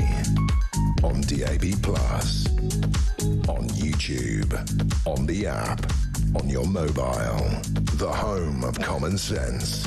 This is Talk. Hello, welcome back. Right, we're going to be coming back to Reform's economic policy a little bit later on the programme. In the next segment, in fact, where we're going to be joined by the fantastic economist Liam Halligan to look through all of the top lines and ask the question of, is that going to save the UK economy? But in the meantime, I'm joined in the studio by the gorgeous and fantastic and very brave and tenacious Mr. Will Geddes, security expert, to talk about, well, frankly, the perilous position we seem to be in now as a country. It's interesting there, Nigel, connecting the flight of people of wealth leaving the UK, yes, for taxation reasons and economic reasons, but also saying if we're going to attract people to stay in the UK, we've got to deal with security. Yes. Yet again. Yeah. Another frenzied knife attack. It's all becoming a bit too commonplace. We now know that Anthony Williams, 32, from Peterborough, has been charged with 10 counts of attempted murder, 1 count of actual bodily harm, 1 count of possession of bladed articles following that knife attack on a train in Cambridgeshire on Saturday, according to British Transport Police. British Transport Police also saying to the Daily Mail that the same suspect may have been involved in the attempted knife attack, which resulted in facial injuries earlier on in the day, on the London Docklands Light Railway. Why was he still wandering around? I know, that's the big question, and I think one of the biggest problems is, and we have to go right back through consecutive governments, and it goes back to Theresa May, cutting, obviously, the police force by some 10,000 odd officers. And the problem is that even with the consecutive governments coming back and say, or the new government coming in and saying, you know what, we will recruit extra police officers. There is no such thing as a grow bag where you can simply put in the seeds and out pops a fully qualified, fully experienced police officer. So they've lost a great deal. There's also been problems with management within the police, which has then disincentivized, obviously, individuals from staying within the police. Their recruitment numbers are at the absolute lowest. And I've been predicting this for the last 10 years, that there almost has to be a supplement to the police force of the private sector to try and assist. And we've seen this particularly with RASP, for example, Royalty and Specialist Protection, where some of the duties there are being actually engaged and implemented by people within the private sector. So the challenges are, as you rightly say, Nigel Farage has turned around and said, this country is deteriorating. You know, all too often you hear people talking about broke Britain, and it's broke societally. That's the biggest problem that we have here. And what was indicative on this attack in Huntingdon was the fact that there are, I mean, and you have to look at this pragmatically. In the last 12 months, there were 10 violent assaults on trains every single day. There were 1,500 violent and extreme sexual assaults carried out over the entire year. We're looking at places where, unfortunately, things are shaving back. The rail users aren't seeing any difference in the prices and the fares that they're being charged. They're increasing every year. And yet the government is doing very little, or it's token nods, by saying, well, we'll donate 10 million here to the protection of mosques or to synagogues or whatever. The problem's not that they're things that must be running a lot deeper. Because when I look at the situation, most of the attacks taking place are knife attacks. And you can't just go, right, we're now going to ban kitchen knives. I like cooking. I need my kitchen knives in order to finely dice and Juliet's my vegetables. But when you look at statistics, and I've been doing some digging on this, there has essentially been an attack every single week, a knife attack or a murder attack every single week by someone with a mental health condition. And there can't be more knives in the world than there have been before. What we've got is more people who seem to be prepared to use them, and we seem to have fewer people being apprehended, stop and search being scrapped, for instance. But I also wonder how much other wokery is at the heart of this when it comes to looking at things such as saying, well, you know, the streets being riddled with psychosis-inducing drugs, the police saying, well, we're not going to apprehend people in possession of cannabis from this community because we might be considered racist, and we know that there's a direct connection between that particular drug and propensity for psychosis, which is far more pronounced within the young black male community. I mean, at the heart of all of this, yes, I agree with you, the points on austerity and cutting numbers, but there's also some sort of insidious mindset of weakness. No, totally. And an apathy, which is sort of prevailing. And I think it's also important to not just broad brush many of the root causes. So, for example, to attribute mental health issues as this sort of cover-all umbrella term to be used, I think is insidious at best. When you bear in mind that the vast majority, and I've done a lot of studying across causation of violence, and particularly terrorism, and being attributable to mental health. A lot of people who suffer mental health are incredibly passive people. They're more likely to harm themselves than they are to harm other people. So you're moving up the spectrum, and it's a wide spectrum that draws over to the more psychosis and psychopathic aspects where individuals. But even if you look in the instances of a terrorist, someone who is determined to go out there, blow themselves up, stab other people, or harm people in some shape or form, that one could say that's mental health. But you can't use it as a justification for all of this.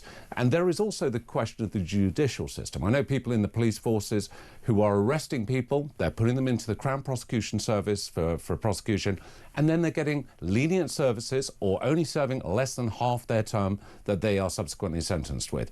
So the whole thing is a mess, Alex. I get the impression there are lots of ticking time bombs out there, pretty disturbed people. I mean, look, most ordinary people wouldn't have the gumption to be able to drive a knife into somebody. I think it does take for someone to be slightly balmy to be able to do this. And yet we've got rid of things like residential mental health care. And I think there's far too much, well, we can't do that because we might be considered racist, or everyone's, you know, treated equally. When you look at the statistics, you're 10 times more likely to get psychosis if you smoke weed and have a deep predisposition. You're 10 times more likely to have a predisposition if you happen to be a young black male, and you're 10 times more likely if you smoke weed and have psychosis to end up in prison. It's really not that difficult to look at the connections here. But my big question of the day, and something that I've been talking about a lot, not just as a result of what happened on that train in Cambridgeshire, but for a long time, is that feeling of how do I defend myself? Because the government's not doing it, the police aren't doing it. As you know, Will, I have left London because I was fed up with having that feeling of looking round over my shoulder, or actually what most women do, I'm sure, is they look at the shop windows as they pass at the reflection to see who's walking behind. You know, thinking, well, I better not have my earphones in. I won't take my phone out of my handbag. Who's that creepy man leering at me? I'm going to cross the road. I moved out to the countryside, and thankfully it's a lovely little cocooned world in which those fears don't exist in my life anymore. But I commute on the train every day. So all of a sudden, there's a new palpable sense of anxiety getting on a train station when it pulls into those big urban conurbations and people are getting on in hoodies. All of a sudden now, you could cut the tension in the air with a knife on the train. And my argument is, it's not a level playing field. No. These people have balaclavas, they have knives, they don't care. We have nothing. I've got nothing. Well, what am I supposed to do? Right? The government's not going to be there to defend me. The police are not there to defend me. I've got to take matters into my own hand. In theory, pepper spray's illegal. How on earth, as a 5'3" woman, if something happens and I need to defend myself or even help defend other people, what can I do? Yeah, I know. And you know what? It's a very, very difficult question to answer right now, other than obviously trying to equip yourself as best you possibly can to deal with the situation with items which are not illegal. I don't want to go into detail on air, but there are things that you could potentially use that are very comparable to pepper gas. But if you get caught with pepper gas, and I know a lot of women who have turned around to me and said, I'd managed to acquire some when I was on the continent, when I was in France or Paris or wherever it might be, and I brought it back with me, and I'm going, yeah, but if you get caught with that, you're going to potentially get prosecuted. Right, but I suppose women are saying, I'd rather run that risk than the other possible outcome, which is far worse. Yeah, absolutely, and I totally agree with you. I think that there is almost something that I've been trying to garnish, certainly amongst my male community, and those that are not actually within my industry sector, because I know certainly many guys who are in my industry sector, if they were walking down the road and they saw a woman being sort of harassed by a man, and they could determine, obviously, and there are ways to determine whether it was a domestic dispute, you know, it's just a good Barney and a shout-out which is happening on the street, or whether it's a total stranger, that they would intervene, they would get involved, as would I. But a lot of other guys I've tried to engage with to say, look, we as men have a responsibility to assist if we see a woman in distress on a tube, in the street, in a club, wherever. I saw an advert saying similar, an official government advert saying look after, I think it was on the radio, I heard it, look after one another. I thought, blimmin' heck, the governments are that useless now, like a days ago. They're like, right, people, you've got to defend each other. Sadly, we got nothing else to rely on. I mean, because the government isn't stepping up. And I mean, and there are so many things they could be doing, and Alex. There are so many things they could be doing. Will, thank you ever so much. We've got to leave it there, ladies and gentlemen. When we come back, we're going to be dipping into what Reform UK have been pledging economically with the brilliant economist Liam Halligan.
Big news coming this December. Our talkTV app is moving to the Talk app.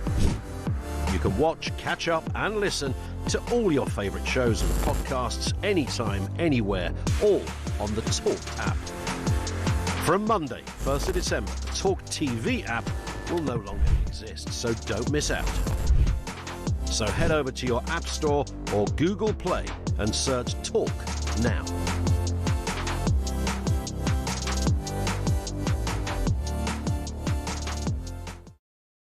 Big news coming this December. Our talkTV app is moving to the Talk app.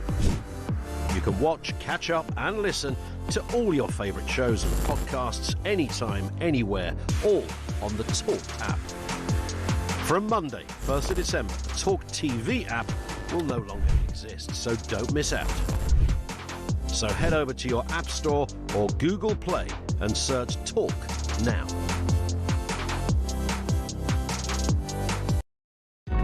Across the UK, on DAB+, on YouTube, on the app, on your mobile, the home of common sense. This is Talk.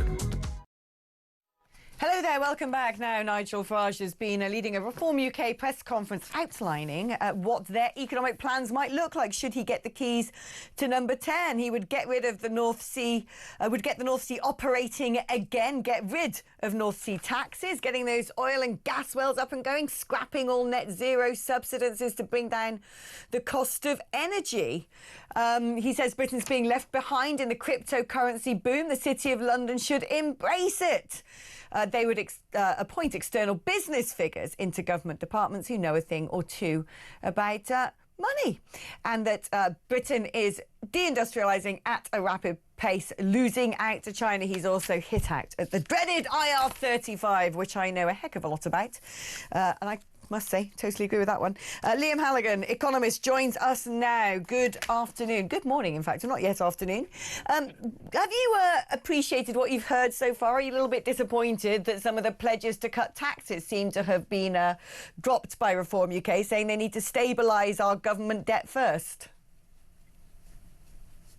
No, I think this speech very much reflects what I know Nigel Farage has been thinking and discussing privately, and he's just going public with it, and it's taken him and Reform generally a few months to get here. I mean, the idea of Reform raising the starting threshold for UK income tax from 12.5 grand to 20 grand, which of course is a big tax cut for working people. You know, they made that pledge well over a year ago. They made that pledge before the July 2024 general election in their so-called contract for Britain. And I think it's fair to say that since then, well, it is fair to say, I've been writing this for a long time. The world has changed in the sense that financial markets have become much, much more concerned about the state of the UK's public finances. The 10-year and 30-year, what we call gilt yield, the amount of money the government must pay in interest to borrow over those long periods, has skyrocketed. It's now easily the highest in the G7, not least because Rachel Reeves has opened the spending sluice gates and massively increased spending and borrowing. And I think Farage is responding to these events. The real key thing, and you read out some of the headlines there, Alex, there's something there for the crypto bros. He's talking about the City of London. He's reminding people that he was very much a denizen of the city, somebody who's a commodity trader, very, very financially literate guy, as you and I both know, in contrast to so many frontline politicians who know almost nothing about economics and seem to want to know even less. Farage does know a lot about economics. But the really important thing so far, and of course his speech is ongoing, we're watching it, aren't we, in real time. But the really important thing here is that Farage is the first mainstream politician, the first frontline politician to now say what people like me have been saying for a long time, and quite a few distinguished economists have been saying for a long time, putting their head above the parapet, that the UK does face some kind of fiscal meltdown. A fiscal meltdown, Alex, that I don't want to see, but which will completely upend everyone at Westminster assumptions about the timing of the next general Right, so I was going to bring that up with you. He thinks there'll be a general election 2027 because he says in 2 budgets' time, the markets will force the government to have to apply strict austerity measures, which will tear the Labour Party into pieces. So you're saying that that is probably a very sanguine prediction? We don't know. The important point is that serious people are now saying this could happen. I did an interview a few weeks back on my When the Facts Change Substack, which I've put up on YouTube now. It's free to access, with a very, very bright guy called Professor Jajit Chadha, a Cambridge economist who ran for almost a decade the National Institute for Economic and Social Research, which is the pucker, non-alarmist, mainstream macroeconomic think tank in this country. It is to the macroeconomy, the broader economy, what the IFS, the Institute for Fiscal Studies, is to tax, revered around the world as a place for even-tempered, level-headed, non-partisan analysis. And Professor Jajit Chadha said, yeah, we're heading for a 1976-style situation, which I'm just about old enough to remember, when the UK went cap in hand to the International Monetary Fund, Greece-style, in order to be bailed out. I've been talking to Farage a lot over the last few months. I know a lot of other economists have. What Farage and Reform are now saying, and the Tories are also getting there. Mel Stride's been making noises like this, not in such stark primary colour terms, but what's happening now on the centre-right of British politics is that both the main parties, and Farage in particular today, are saying we are no longer going to take part in this kind of Dutch auction of always promising more spending and more public sector goodies for everyone, always and everywhere. Farage is saying, and the Tories are getting there too, we need to prioritise spending controls. And if we don't, we are going to literally drive this economy off a cliff. And you know what, Alex? You won't hear many mainstream broadcasters say it, and a lot of the newspaper columnists on the left will rail against this. Oh, you're so cruel, you're so cruel. The silent majority of British people know that you can't live beyond your means for too long, and for too long we have been. One assumes, Liam, as well, that the big sort of melee chainsaw of cuts will be levelled largely against welfare. Nigel Farage already pointing the finger at things like working from home. Liam Halligan, thank you ever so much for your expert analysis, as always. That press conference still ongoing. Blimey, he's got some chat in him today. Maybe it's going to end up being Donald Trump length, but we'll be mopping up that as the show progresses, giving you the top lines. Now, before I let you go, because we're going to nip off to another advert break. I might even have a power nap, you never know. Let me tell you about how you're going to be able to watch and listen to this here station in the future on your mobile phone, because everything is going to be moving to the brand new shiny Talk app. If you've been using the current talkTV app, that one is going to essentially disappear into the metaverse and be replaced by an app that encompasses all of our sister stations as well. So please do go ahead and download the Talk app, available on the Apple App Store and on Google Play. Right, going to take that short break now, but don't go anywhere. There's still an hour of news and views yet to come. I will see you on the other side of this.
Across the UK, on DAB+, on YouTube, on the app, on your mobile, the home of common sense.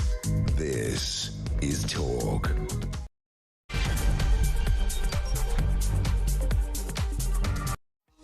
Hello, welcome back to the show. Well, today is the day that Nigel Farage has given us a sneak preview into what Reform's manifesto for the economy might look like if a general election were to come as early as 2027, something he has reasserted could well happen, saying that in 2 budgets' time, the markets, who are getting very jittery about the state of the UK economy, our debt to GDP ratio, the value of government gilts, that they might be getting so nervous that in 2 budgets' time, the markets will force the government to have to undertake very stringent, stinging austerity measures, which could bring down the government. That is how bad things potentially are, at least according to Nigel Farage. And looking there at some of the top lines that have come out of that, it was a very long, comprehensive speech as to what reform might do. looking at things such as non-dom status, saying it was an act of economic self-harm, talking about how many super rich are going to be leaving the UK this year alone, 16,500, 80,000 on top of that leaving to go and ply their trade and earn their money elsewhere, saying that we've got a wealth drain and a brain drain, talking about 250,000 expat Brits who now live in Dubai alone, saying that his government would bring in real business expertise to ignite a change of attitude in the country towards wealth creation, and also pointing out that financial services in the United Kingdom remains our biggest industry but is being strangulated by EU rules, bringing up that B word again. Brexit is back, ladies and gentlemen. Nigel Farage potentially going to be the very first Prime Minister, should he win the next general election, to actually arguably believe in the project. He's also put welfare in the crosshairs, looking at the amount of social payments that are being made and also seemingly lining up working from home for the choppers block, saying we need to boost productivity. National debt is up 2.5 times. In 14 years alone, we're now borrowing £130 billion every single year. 100 billion on debt repayments per year, more than we're even spending on defence. In fact, our debt is going up faster than any other comparable Western nation. The outlook is not very good. Well, let's speak now to Sebastian Salek, who's a Labour councillor for the Labour Party's point of view. Sebastian, we know that it's going to be the long-anticipated, nervously awaited budget at the end of this month. Do you think Rachel Reeves is going to come out on the other side of that, a popular chancellor, or is it going to be a little bit of a nightmare for everybody? Where's the burden of responsibility for digging us out of an economic black hole going to rest? Yeah, I certainly don't envy Rachel Reeves. I think she has the hardest job of anyone in the country right now. What an inheritance to start with, and what a difficult time to shepherd us through. There's nothing to celebrate economically, really. People are hurting. That's the reality of it. I hope we manage to see a course correction where we can move on. We can stay afloat as a country. Do you know what? Actually, I say that, and I don't want to be too doom and gloom about it, because I do think we are too negative about the country. Stuff is hard, but that's not to say that we're not going to be able to succeed in the long run. You say that, you point at what was inherited, the legacy economic mess, and I totally agree. COVID totaled the economy in a way in which is frankly unforgivable. But when Rachel Reeves came into the Treasury, she pointed to a £22 billion black hole left by her predecessors. Other people argue that that wasn't the case. But that is now looking more like 50 billion. So she's not really done much to manage it, has she? And there'll be a significant amount of people who will point to things like increasing employers' national insurance, strangulating growth, impacting upon small and medium-sized enterprises, especially, even things like workers' rights, adding even more red tape onto the economy. The highest energy bills in the world, while Ed Miliband still does his magical rain dance around whatever wimwam he's just purchased from China to feed his net zero zealousy. I mean, it's hard to say that Rachel Reeves has particularly got a growth agenda, and things are likely, therefore, to only get worse. I think she does. I'd correct you there. I don't think we have the highest energy bills in the world. But to come to the wider issue, I think this all started in 2008. That was a real shock, not just for the world, but specifically for Britain. We never really recovered from that. If you look at how real wages have progressed since then, they were pretty stagnant for about 15 years, which is a terrible place to be. It was a lost period of growth for the country, and we're still feeling the result of that. If you're not earning more today than you were in 2008 and everything around you's got more expensive, of course you're going to be struggling. Now, look, the reality of the economy is that it is a movable feast. Stuff changes. Trump comes in, he slaps tariffs on us. We have to deal with that. There is an aftershock of that. So, yeah, the black hole is going to keep moving, and it's the Chancellor's job to be addressing that as it goes. It's not one of those things that you can just fix once and it goes. I mean, what I'm still waiting for is somebody to say, look, if only the Chancellor had come in and done this, this and this, everything would have been fixed. The what about the things that around in a year? What about the things that perhaps the Chancellor shouldn't have done? Because some might argue if she had inherited this 22 billion black hole, yes, we can hark back to the financial crisis of 2008. I don't disagree with you there. Yes, we can hark back to the levels of borrowing bigger than during wartime as a result of COVID and locking down the economy. But knowing that that was the climate of the current economy, why on earth did she sort of award the country with, frankly, luxury policies such as public sector pay rises, such as the mad dash towards net zero, plus as being able to get sick pay from day one? I mean, these are things, frankly, that we can't afford right now. I don't think any of that's a luxury. Let's take them in turn. If you don't give public sector workers a pay rise, people aren't going to work in the public sector. You're going to end up with really, frankly, incompetent people. You want to be able to attract talent to work in our... Okay, I get that. But the thing is, it's people like me who are paying the public sector for those pay rises. The private sector's struggling as well because it faces the brunt of a huge amount of red tape, workers' rights, national insurance increases for employers. I find I'm being taxed left, right and centre with nothing to show for it. Call me old-fashioned, Alex, but I think workers' rights are a good thing. I like the idea that my fellow Britons can and will soon get sick pay from day one. I think that's a basic right that we all deserve universally, and I'm quite happy to pay for my fellow citizens to have that. But what if companies cannot afford this? We know full well we have a problem with worklessness right now. You look at the amount of people who are on sick leave, and particularly amongst arguably our demographic, some of the younger people who should be the driving force of this economy, who are not at work for reasons of anxiety, and I'm doing air quotes there. There are some people who have genuine mental health conditions. There are other people who, frankly, seem a little bit work shy, and if they think they can phone up their office where they've just got a job and be paid for sitting at home, I challenge you to argue that people won't be taking that opportunity. Do you know what? I think most people want to work. It gives them purpose, it gives them dignity, it gives them direction. Fair play to older people who want to dunk on us, our generation, who I think are the greatest generation in the world, by the way, millennials. We've been through a lot. But let's not do it to ourselves. Let's have some compassion. We're the worst generation. We're absolutely dreck. Don't talk about yourself like that. We're dreadful. I don't talk about myself, but I do look around at people in my age group, the sort of woke zombies who don't know what a good day's work actually looks like. Their precious luxury ideologies, and I think we're a blight on the nation's history, quite frankly. Let's look at where Rachel Reeves might get a few extra coins down the back of the sofa. For instance, there's this idea of putting into place net zero carbon taxes. Well, great. I mean, that's not going to help grow industry, is it? Well, I think it might. You know, there are two sides to this. And this is about carbon taxes, which benefits a lot of projects in the developing world. And part of that is the fact that climate change is a global issue. If we're going to solve it, we have to help to solve it in places where it's not currently being addressed. The other thing is, this is infrastructure that we're putting into place. We are also developing those technologies. So I see a future where we can then sell those technologies to those countries, and it becomes a sensible business decision as well. So both the environmental and the economic side are being tackled by a policy like this. It seems to me, well, we're applying carbon taxes on our own businesses, potentially. The USA and China don't give a hoot about what they pump out into the atmosphere. And so we seem to be on, you know, a highway to hell, quite frankly.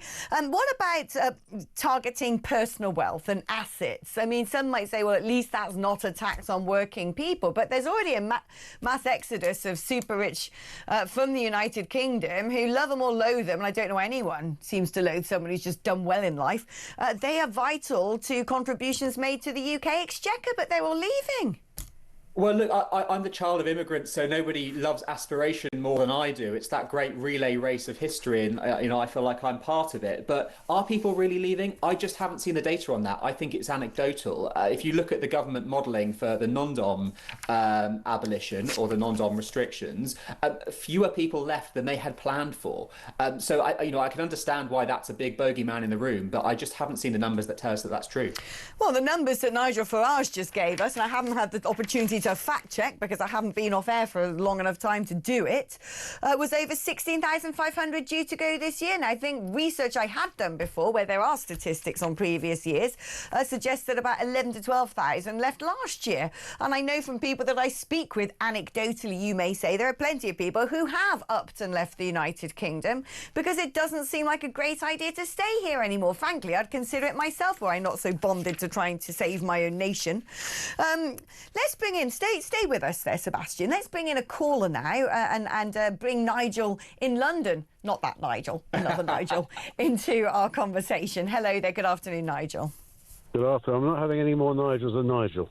But good afternoon to you. I wanted to say something just in relation to your guest comment. I know 3 people who have left the UK in the last 2 months, and another 2 are leaving next week. I'm fortunate enough to live in the United States as well as this rather miserable grey non-Great Britain. And what we have to understand, whether it's a Labour government or whether it's a Tory government in power, they are both closed to the idea of encouraging business growth. It's an absolute disgrace. What do we manufacture anymore in this country? We outsource virtually everything.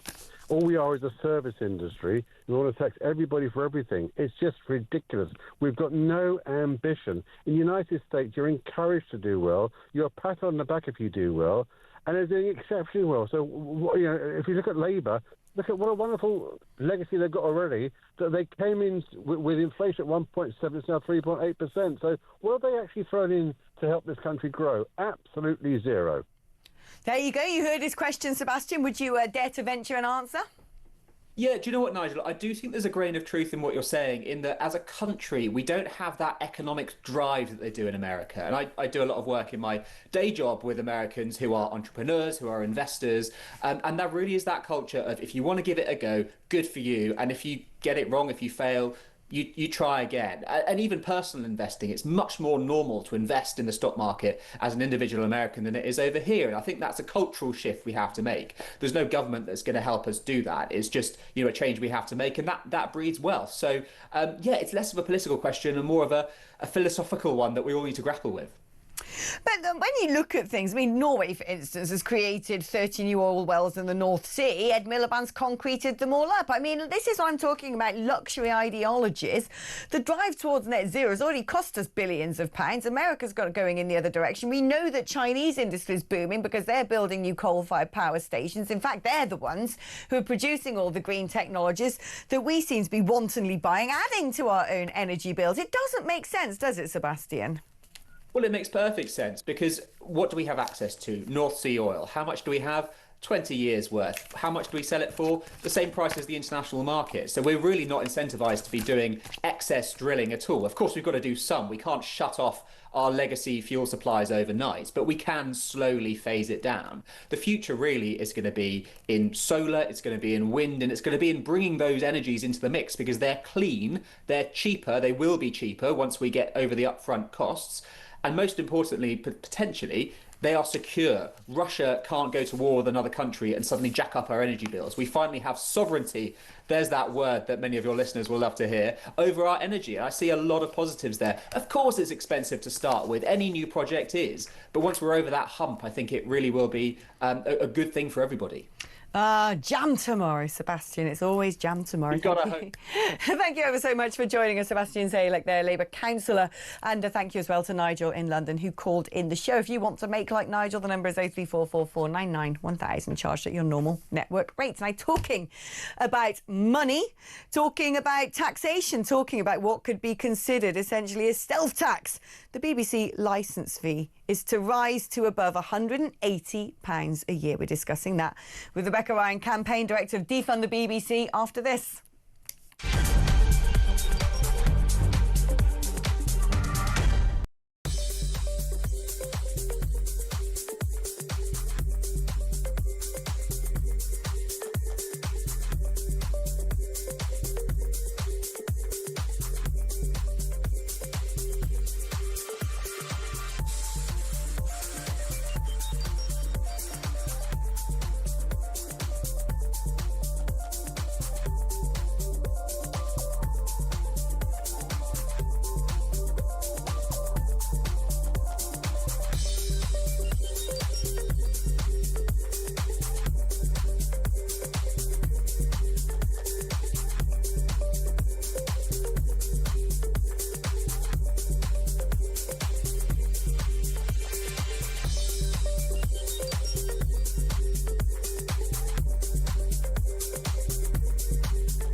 about 250 or so knife-enabled homicides a year.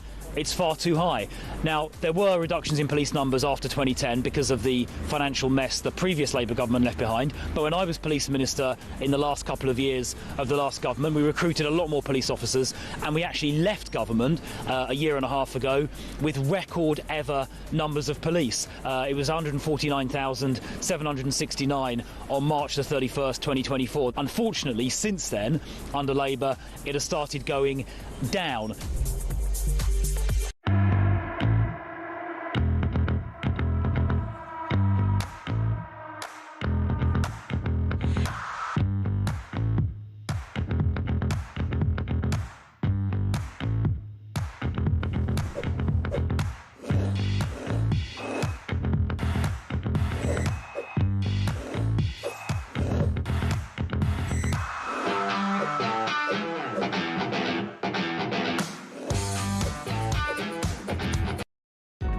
Across the UK, on DAB+, on YouTube, on the app, on your mobile, the home of common sense.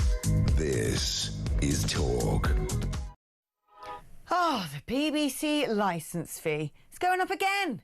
It's going up again. It's going to be 180 quid a year. From next year, it's expected to rise by £7 in the spring from the current annual rate of £174.50 with inflation, high inflation being to blame. Let's speak to Rebecca Ryan, campaign director of Defund the BBC. I mean, look, Rebecca, I'm sort of 50-50 on what to do about the BBC. My primary belief is no taxation without representation. I think the licence fee needs to be slashed, and then the Directors General should have to produce a manifesto, and we should be able to appoint them based upon what they promised to give us. One thing I do think when I look at things that the BBC produce is there is a significant level of profligate waste. I don't understand, for instance, why they seem to be all up in the podcast space. You go on to BBC Sounds and there's more blimmin' podcasts being produced by the BBC than if you put the rest of the world together in the United Kingdom. I think if we were to begin looking at where the BBC could make cuts, we should tell them to get out of that particular zone, stick to a bit of national radio, a bit of national television, and the rest of it, frankly, is fat that needs to be trimmed off. Absolutely, I 100% agree with you, because that's the issue here, isn't it? Is that during this cost of living crisis, we've got the BBC here going, you know, we want more money, when they never cut back on all this waste that they have. And as you say, this overreach into local radio, they already push loads of independent local radio out of business, and then podcasts as well. It's an absolute nonsense. But to bully the British public into paying for them, you know, we get thousands of people a week are prosecuted by the BBC for non-payment, and most of those are women or people on low incomes. It's absolutely outrageous. And yet your BBC says, oh, no, we're going to ask for even more money. And then, you know, it's just absolutely outrageous. Yeah, I'm just looking here on the BBC podcast home site and the amount of rubbish that they're producing. I mean, there's a few things which are sort of go out on Radio 4 and then are sort of kept on BBC Sounds to listen back later. But there's just a whole load of extra dreck that, frankly, they don't need to be making. The Traitors Uncloaked, for instance.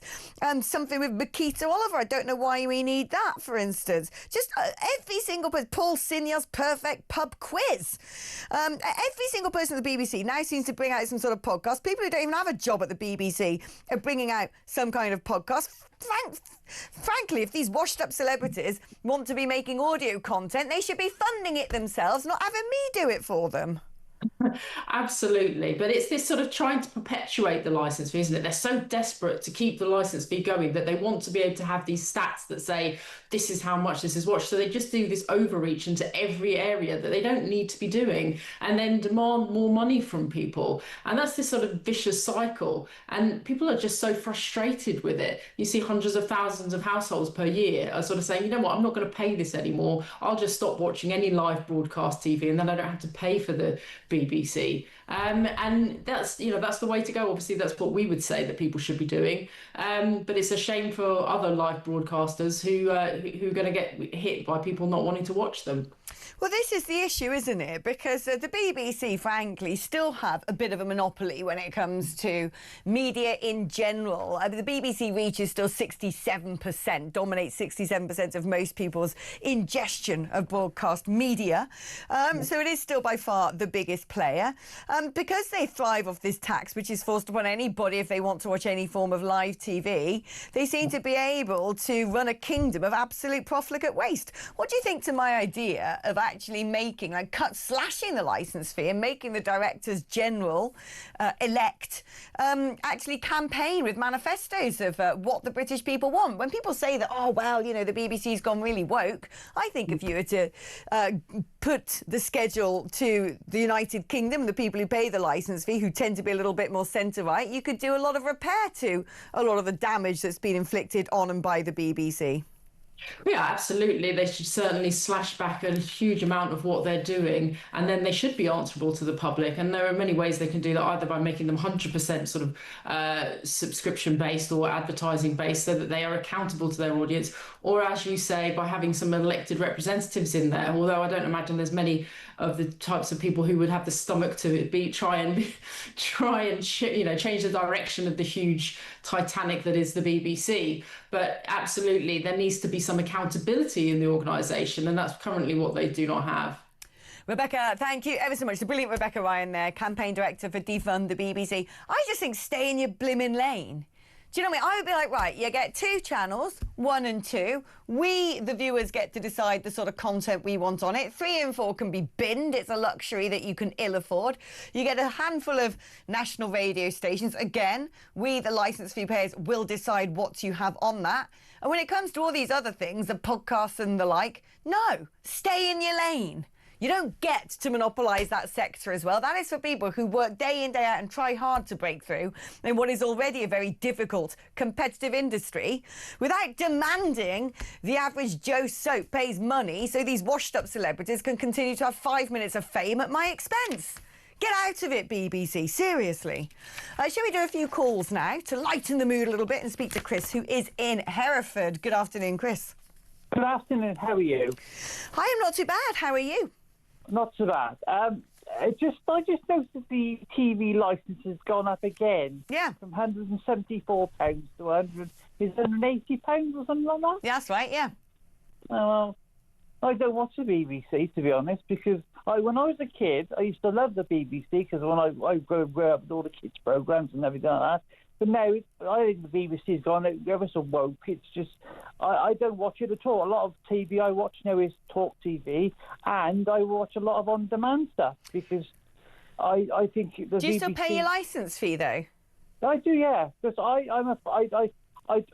don't want to not pay my licence fee, because I'm frightened of getting £1,000 fine, because I really can't afford to pay £1,000. Right, because you still want the option of being able to watch some sort of live TV, even if the BBC aren't airing anything that remotely interests you. Well, if people want to watch the BBC, they should have paid for it like a subscription service.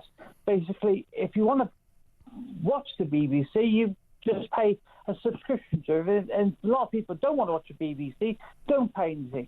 That's what they should be, to be honest. Yeah, I mean, there's definitely a huge debate to be had whether we just get rid of the licence fee altogether. I must admit, I'm a little bit more circumspect than other people on that, and I'll tell you for why.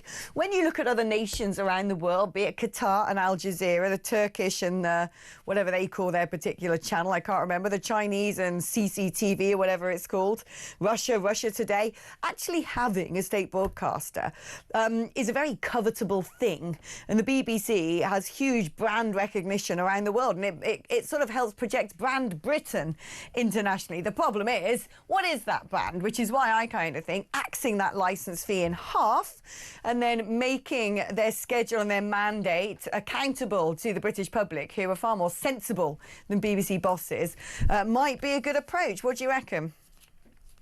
Yeah, well, as I said, the BBC is just, I can't really explain it really, because it's a lot of money to pay for what you're watching, sort of thing. And as I said, I just think the BBC is just a waste of time, to be honest. Well, there you go. Chris, I think there are a lot of people out there who probably wholly agree with you. Thank you ever so much for your call. Let's speak now to Samantha, who's in Scunthorpe. Hello, Samantha. Yeah, hi, Alex. Thanks for taking the call. Just going back, well, first of all, can I just quickly say, Sebastian Selleck, I mean, that was a hard listen, although I suppose we have to listen to all opinions, don't we? But, absolutely, we do. Well, we do, but anyway, and what I really rang about was the issue of protecting yourself when you're out and about as a woman.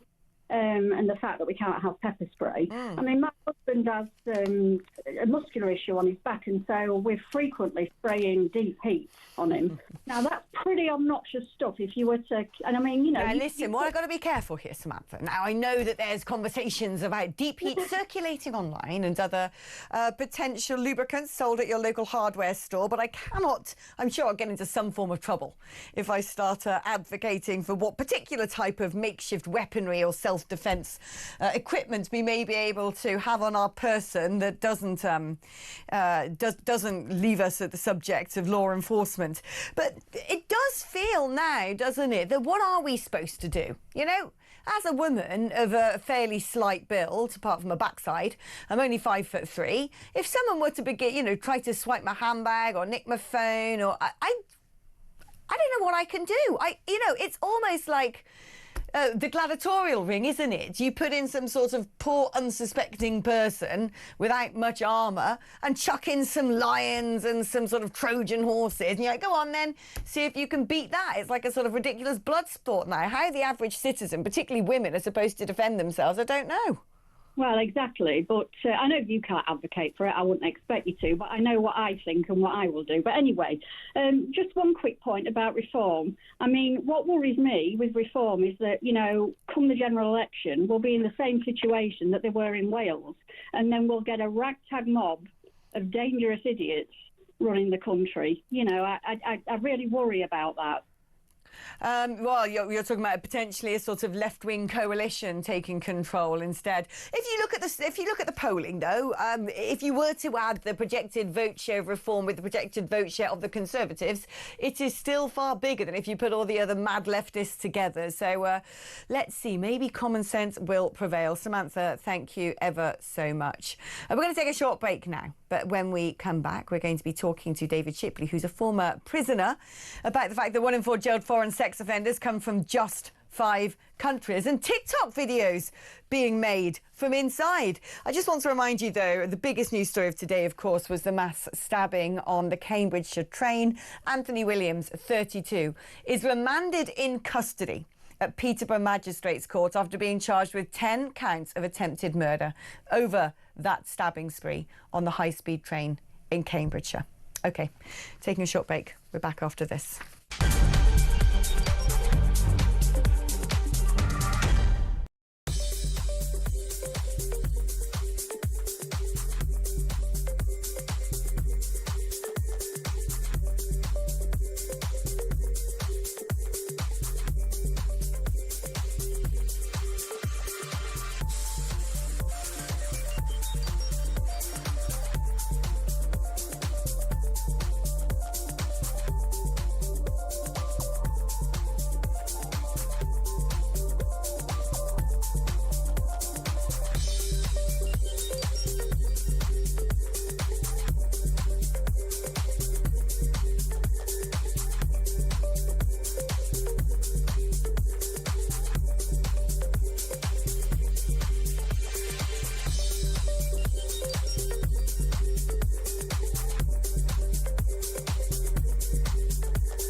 across the UK. On DAB+, on YouTube, on the app, on your mobile. The home of common sense. This is Talk. Well, hello, welcome back. Now, do you remember that guy who threatened Nigel Farage? You know, that lovely creature with the AK-47 tattooed upon his cheek, who was dragged into court and is now serving a custodial sentence for those death threats. A man who had previously been living, I believe it was Sweden or somewhere. I don't know why we've got that toe rag in this country. Clearly not an asylum seeker at all if he's come from a Scandinavian nation. Well, he's still keeping up his TikTok videos from inside prison. Shall we have a little look? There he is. Wow. What a lovely person that is. He seems to have made a little mate in jail and they're hanging out together making his bap, bap, bap, shoot you all videos from inside their prison cells. What on earth is going on? Why have they got mobile phones? Why are they able to hang out together and make these little bragging videos to put up on TikTok? One wonders if they're actually making money from the proliferation of those videos online. I mean, for crying out loud. I thought prison was supposed to be a form of punishment. On top of that, we also learned that a quarter of jailed foreign sex offenders come from just 5 countries alone. That's according to the first analysis of prisoner crimes by nationality. Romania, Pakistan, Poland, Ireland and India account for 457 of the foreign sex offenders in prisons in England and Wales. That's down to Ministry of Justice data obtained through Freedom of Information by The Telegraph. That's 1 in 4 of the record 1,700 foreign sex offenders in prison from June. 9.9% increase. Let's speak now to David Shipley, former prisoner, writer and researcher on prison and justice issues. David, let's start off first of all with those toe rags making their little bragging videos on social media from inside prison. How are they getting away with that? How are they doing that? Well, I think this is one of those cases where, because something is high profile, it reveals how disastrously bad our prisons are. So just as we had Hadish Kabatu being released by mistake, and then we learned that hundreds of men get released by mistake every year.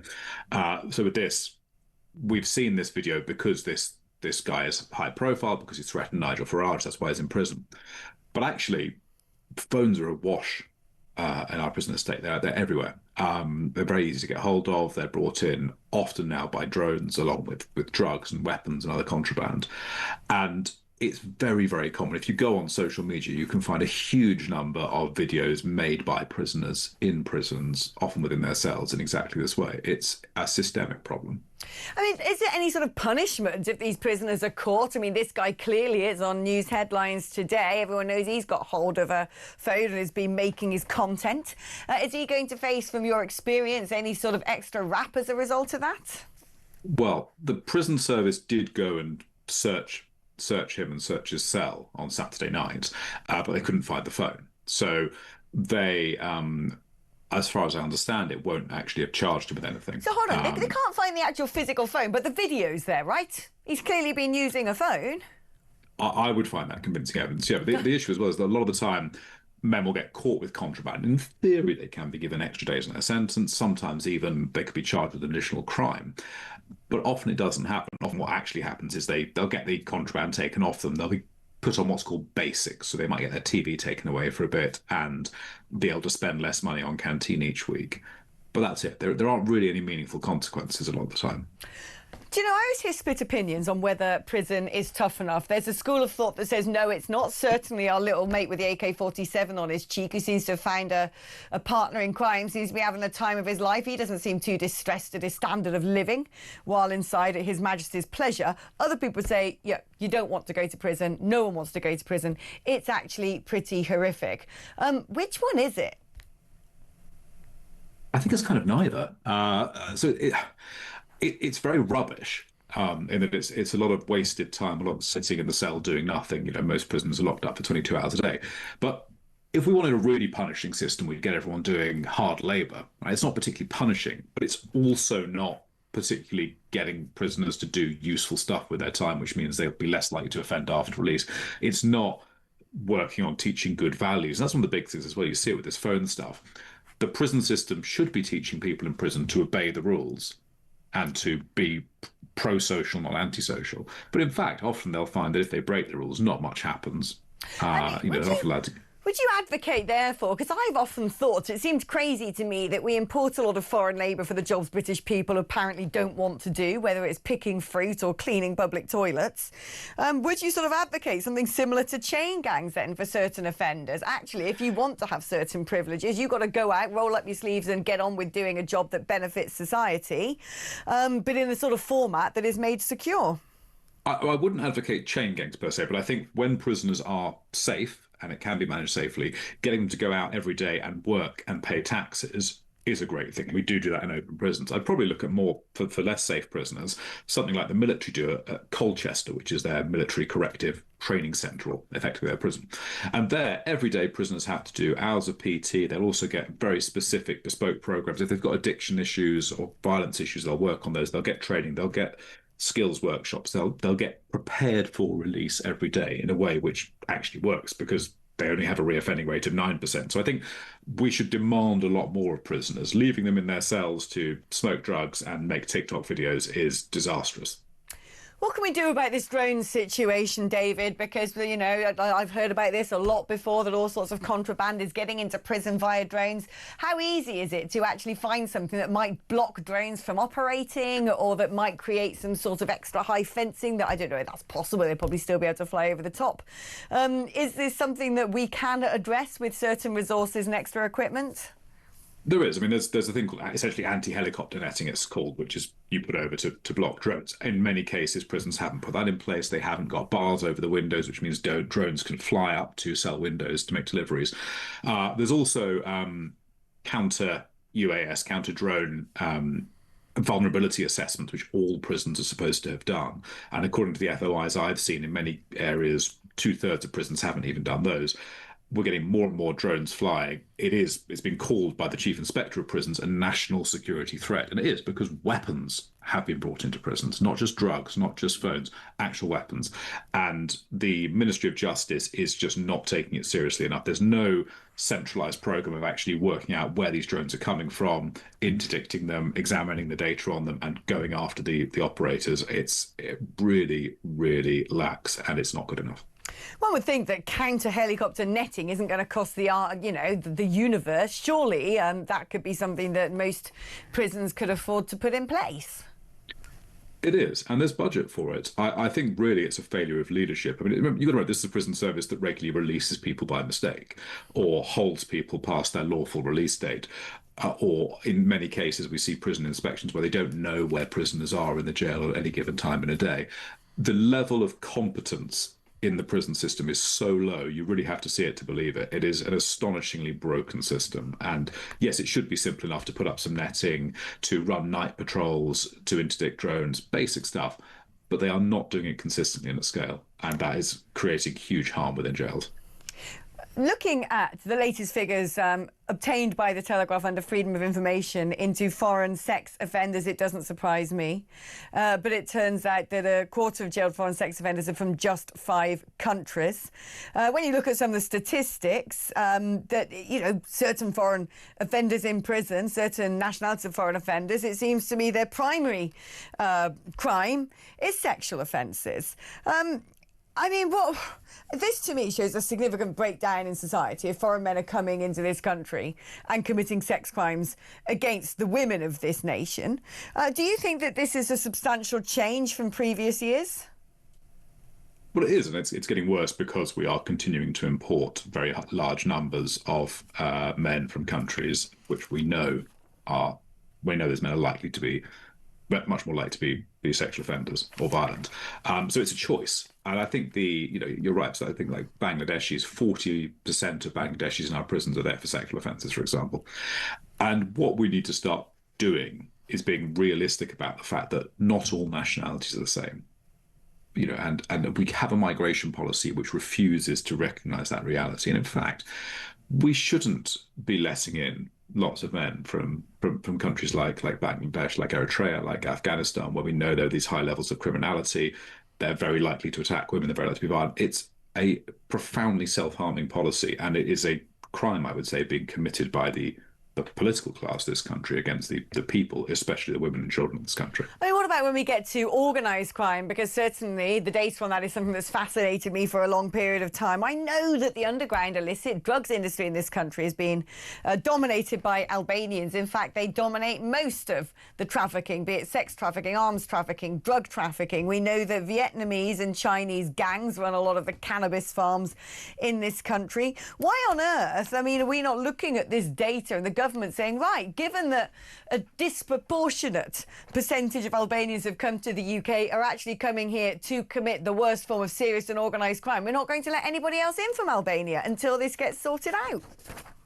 Yeah, I entirely agree. It would be a very sensible policy choice. That's, I think, we need to start doing. And the other issue, of course, is the reason we have these massive foreign organised crime networks in our country is partly because our borders are so porous. And, you know, if organised crime groups want to bring people over, they can just bring them over on the small boats. They don't even have to formally enter the country. So it's a ridiculous system. It makes no sense. It's directly harmful to this country.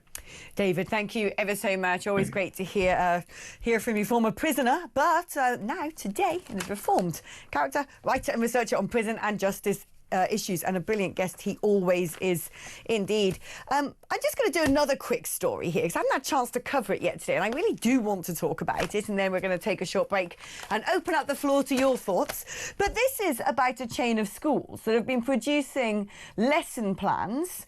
These are schools run by Orion Education, which has 8 academies in England, and their lesson plans are teaching school kids about different political parties and what their viewpoints are. They've created this diagram that teachers were showing pupils of the political spectrum in the United Kingdom, with communist on the far left to fascist on the far right. However, when they've created this spectrum, which I suppose you can sort of agree with, although I do think the idea of left and right are pretty much dead, they have decided to put in other little things, suggesting that Reform UK are far right. And in fact, some of the exercises that these school kids are being encouraged to do is write about how political views can lead to extremism, talking about Reform UK, anti-migrant sentiment. Why don't you write a little essay, they ask of the Year 10 pupils, on how dangerous this is, for example.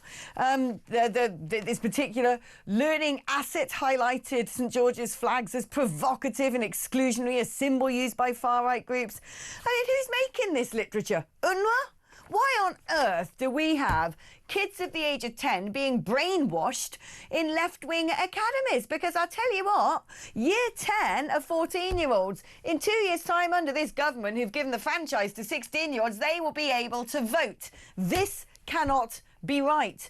When did we suddenly have all of these kooky private sector Marxists teaching our kids brain rot without any say from the parents being able to look at the curriculum? This clearly isn't state curriculum. Why on earth are kids at school being taught that the Lib Dems are centrist? Lib Dems aren't anything. They don't even stand for anything. Name me one Lib Dem policy other than put your leader on a body of water so he can't be interviewed. But they're being told that the party polling the highest at the moment, who are most likely to win power, are akin to fascists such as the Nazis. This is absolutely disgusting. Whether you support reform or not, I wouldn't support any sort of educational material suggesting that the Labour Party are akin to Pol Pot or Chairman Mao. Although, frankly, they kind of are sometimes, aren't they? But no, and joking aside, I wouldn't support that at all because, frankly, it's not even true. And we've got to teach our kids critical thinking. And this is, as far as I can tell, a degree of electoral manipulation because the Labour Party knows full well that in 2 years' time they've given these people the vote. It infuriates me. It really does. Right, we're going to take a short break now, but after the break, I'm going to try and skim through some of your messages and hopefully take some calls. 0344499 1000 is the number to dial back after this.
about 250 or so knife-enabled homicides a year.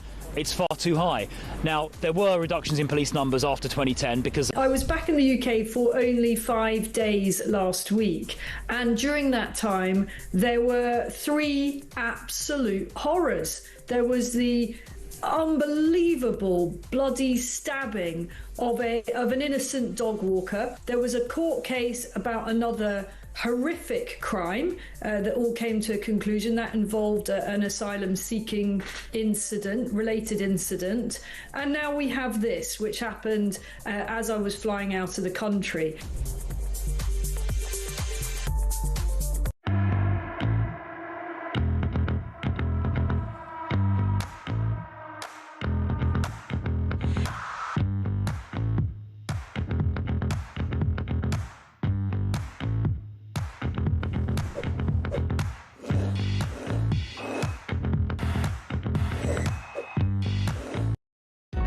Across the UK, on DAB+, on YouTube, on the app, on your mobile, the home of common sense.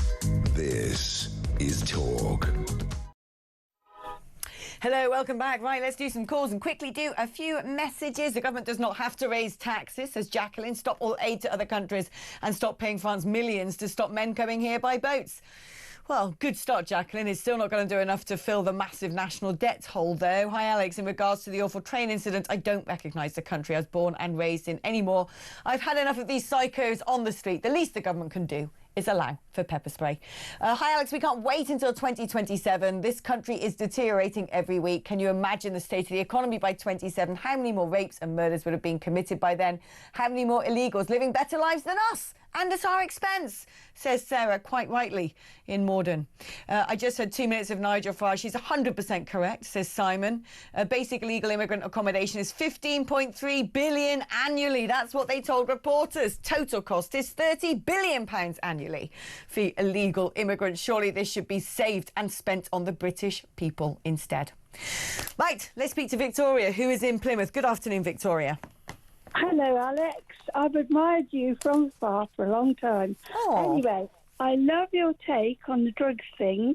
That is really important. But also, let's start right down with number 1. Get those masks off these people because they're building it up into the phrases "no face, no case." I know. Have you seen what they're proposing on the 6th of November for this sort of Muslims Together march when Maccabi Tel Aviv come to play at Aston Villa? Apparently 300,000 activists could take to the streets, and they're all being encouraged to wear face masks. It's a pretty alarming sight, isn't it? Well, I was hoping that Israel would say they weren't going to come, but... Well, I thought Israel could have played a blinder and said, you know what, we'll host the match and pay to fly Villa fans out here. Yeah, that'd be all right, wouldn't it? I saw, excuse me, a sticker on the pole of the lights in Plymouth here, and the sticker said, "No face, no case." I tried to rip it off, but I couldn't because the lights changed. But now I go... Do you know, I remember years ago, I remember having a conversation with Tom Tugendhat back when he was Securities Minister, and we were talking about banning facial coverings because, frankly, they're dangerous. There's obviously been a change of government since then, but why nobody's done anything about this? It beggars belief. Well, unless they feel like, it's like, well, it's the drugs thing, it's too big. I don't know, but it started with allowing all the Palestinian Saturday mornings. Oh, yeah. It's your time. And then it was the masks. Yeah. Now, nobody's doing anything. So if we don't start at the small things down below... This is it. Victoria, you give them an inch and they take a mile, right? When they started kicking off about the 2 Manchester thugs at the airport, that should have been enough. The pro-Palestine marches should have been banned a long time ago. And now they come up with this fake news grievance narrative because these so-called campaigning organisations have won by being able to ban Maccabi Tel Aviv fans from coming to Aston Villa because it's now too dangerous for them. They've gone, right, great, we can now have a big protest as well. You give them an inch, they take a mile. And they're saying, we're protesting against unfairness. What unfairness? Huh? Where is the racism? Where is the ostracisation? In fact, when it comes to if you're from a particular minority community, you get away with everything. You're beatified. When I saw those marches taking place in Tower Hamlets the other week, it blimmin' alarmed me. I do not agree with the approach of Nick Tengoni and UKIP trying to stir up trouble by having some sort of crusader march through a highly multicultural area. But at the same time, no one did anything about the response. All those young men in masks. It was absolutely chilling to observe. Victoria, thank you ever so much for your call. Let's speak now to Annie, who's in Sussex. Hello, Annie. Hi, how are you? I'm all right. How are you doing? Good, thank you. What's on your mind? So, well, I was saying to whoever answered the phone, I was mugged in London just over a year ago for my watch. And I vowed from that day, I was fighting, but I was in South Africa this year. Oh, no, sorry. Oh, you're still there, don't you worry, Annie. You're in South Africa. I was in South Africa, and I bought, because you can buy pepper spray, not mace. Pepper spray is completely and utterly illegal here. It's classed as a firearm. And I bought pepper spray and pepper fog. And I bought it for while I was in South Africa and never used it, so never felt so safe as being in South Africa. And I carry that in my vehicle, and when I'm out, I have it one in my hand and one in my bag, and I would not batter an eyelid at using that. And at the end of the day, it's a sort of law-abiding, sensible citizen. If you happen to be carrying something like that for self-defence, you're not about to whip it out. People aren't going to know it's on your person. But if the moment comes that you need to use it to protect yourself or, in fact, other people, you'll be very glad that you did. Not that I can advocate that anybody does anything which is currently contraband. Annie, of many multiple Annies in Sussex who may or may not have pepper spray in their handbags. Thank you ever so much for your call. It's Mr. Collins here. Morning. I was making the argument earlier that I'm a 5'3" woman. I am defenceless. There's nothing I'm legally allowed to do or carry on my person if someone wanted to attack me. I was listening to that. I was on the train polishing my nunchucks as this happened, and I thought to myself, isn't it funny that literally when you said that, I thought, yeah, there is no defence, is there? Nothing. There is no, I mean, unless you could have something that would get you arrested. And this is the chilling thing, isn't it? Because you, like me, live outside of London in a far more leafy and safer part of the world. And great, we could breathe a sigh of relief. But now, look, trains. Getting on the train this morning, did you feel this palpable sense of passengers only when I listened to you. Around? Really? No, thanks.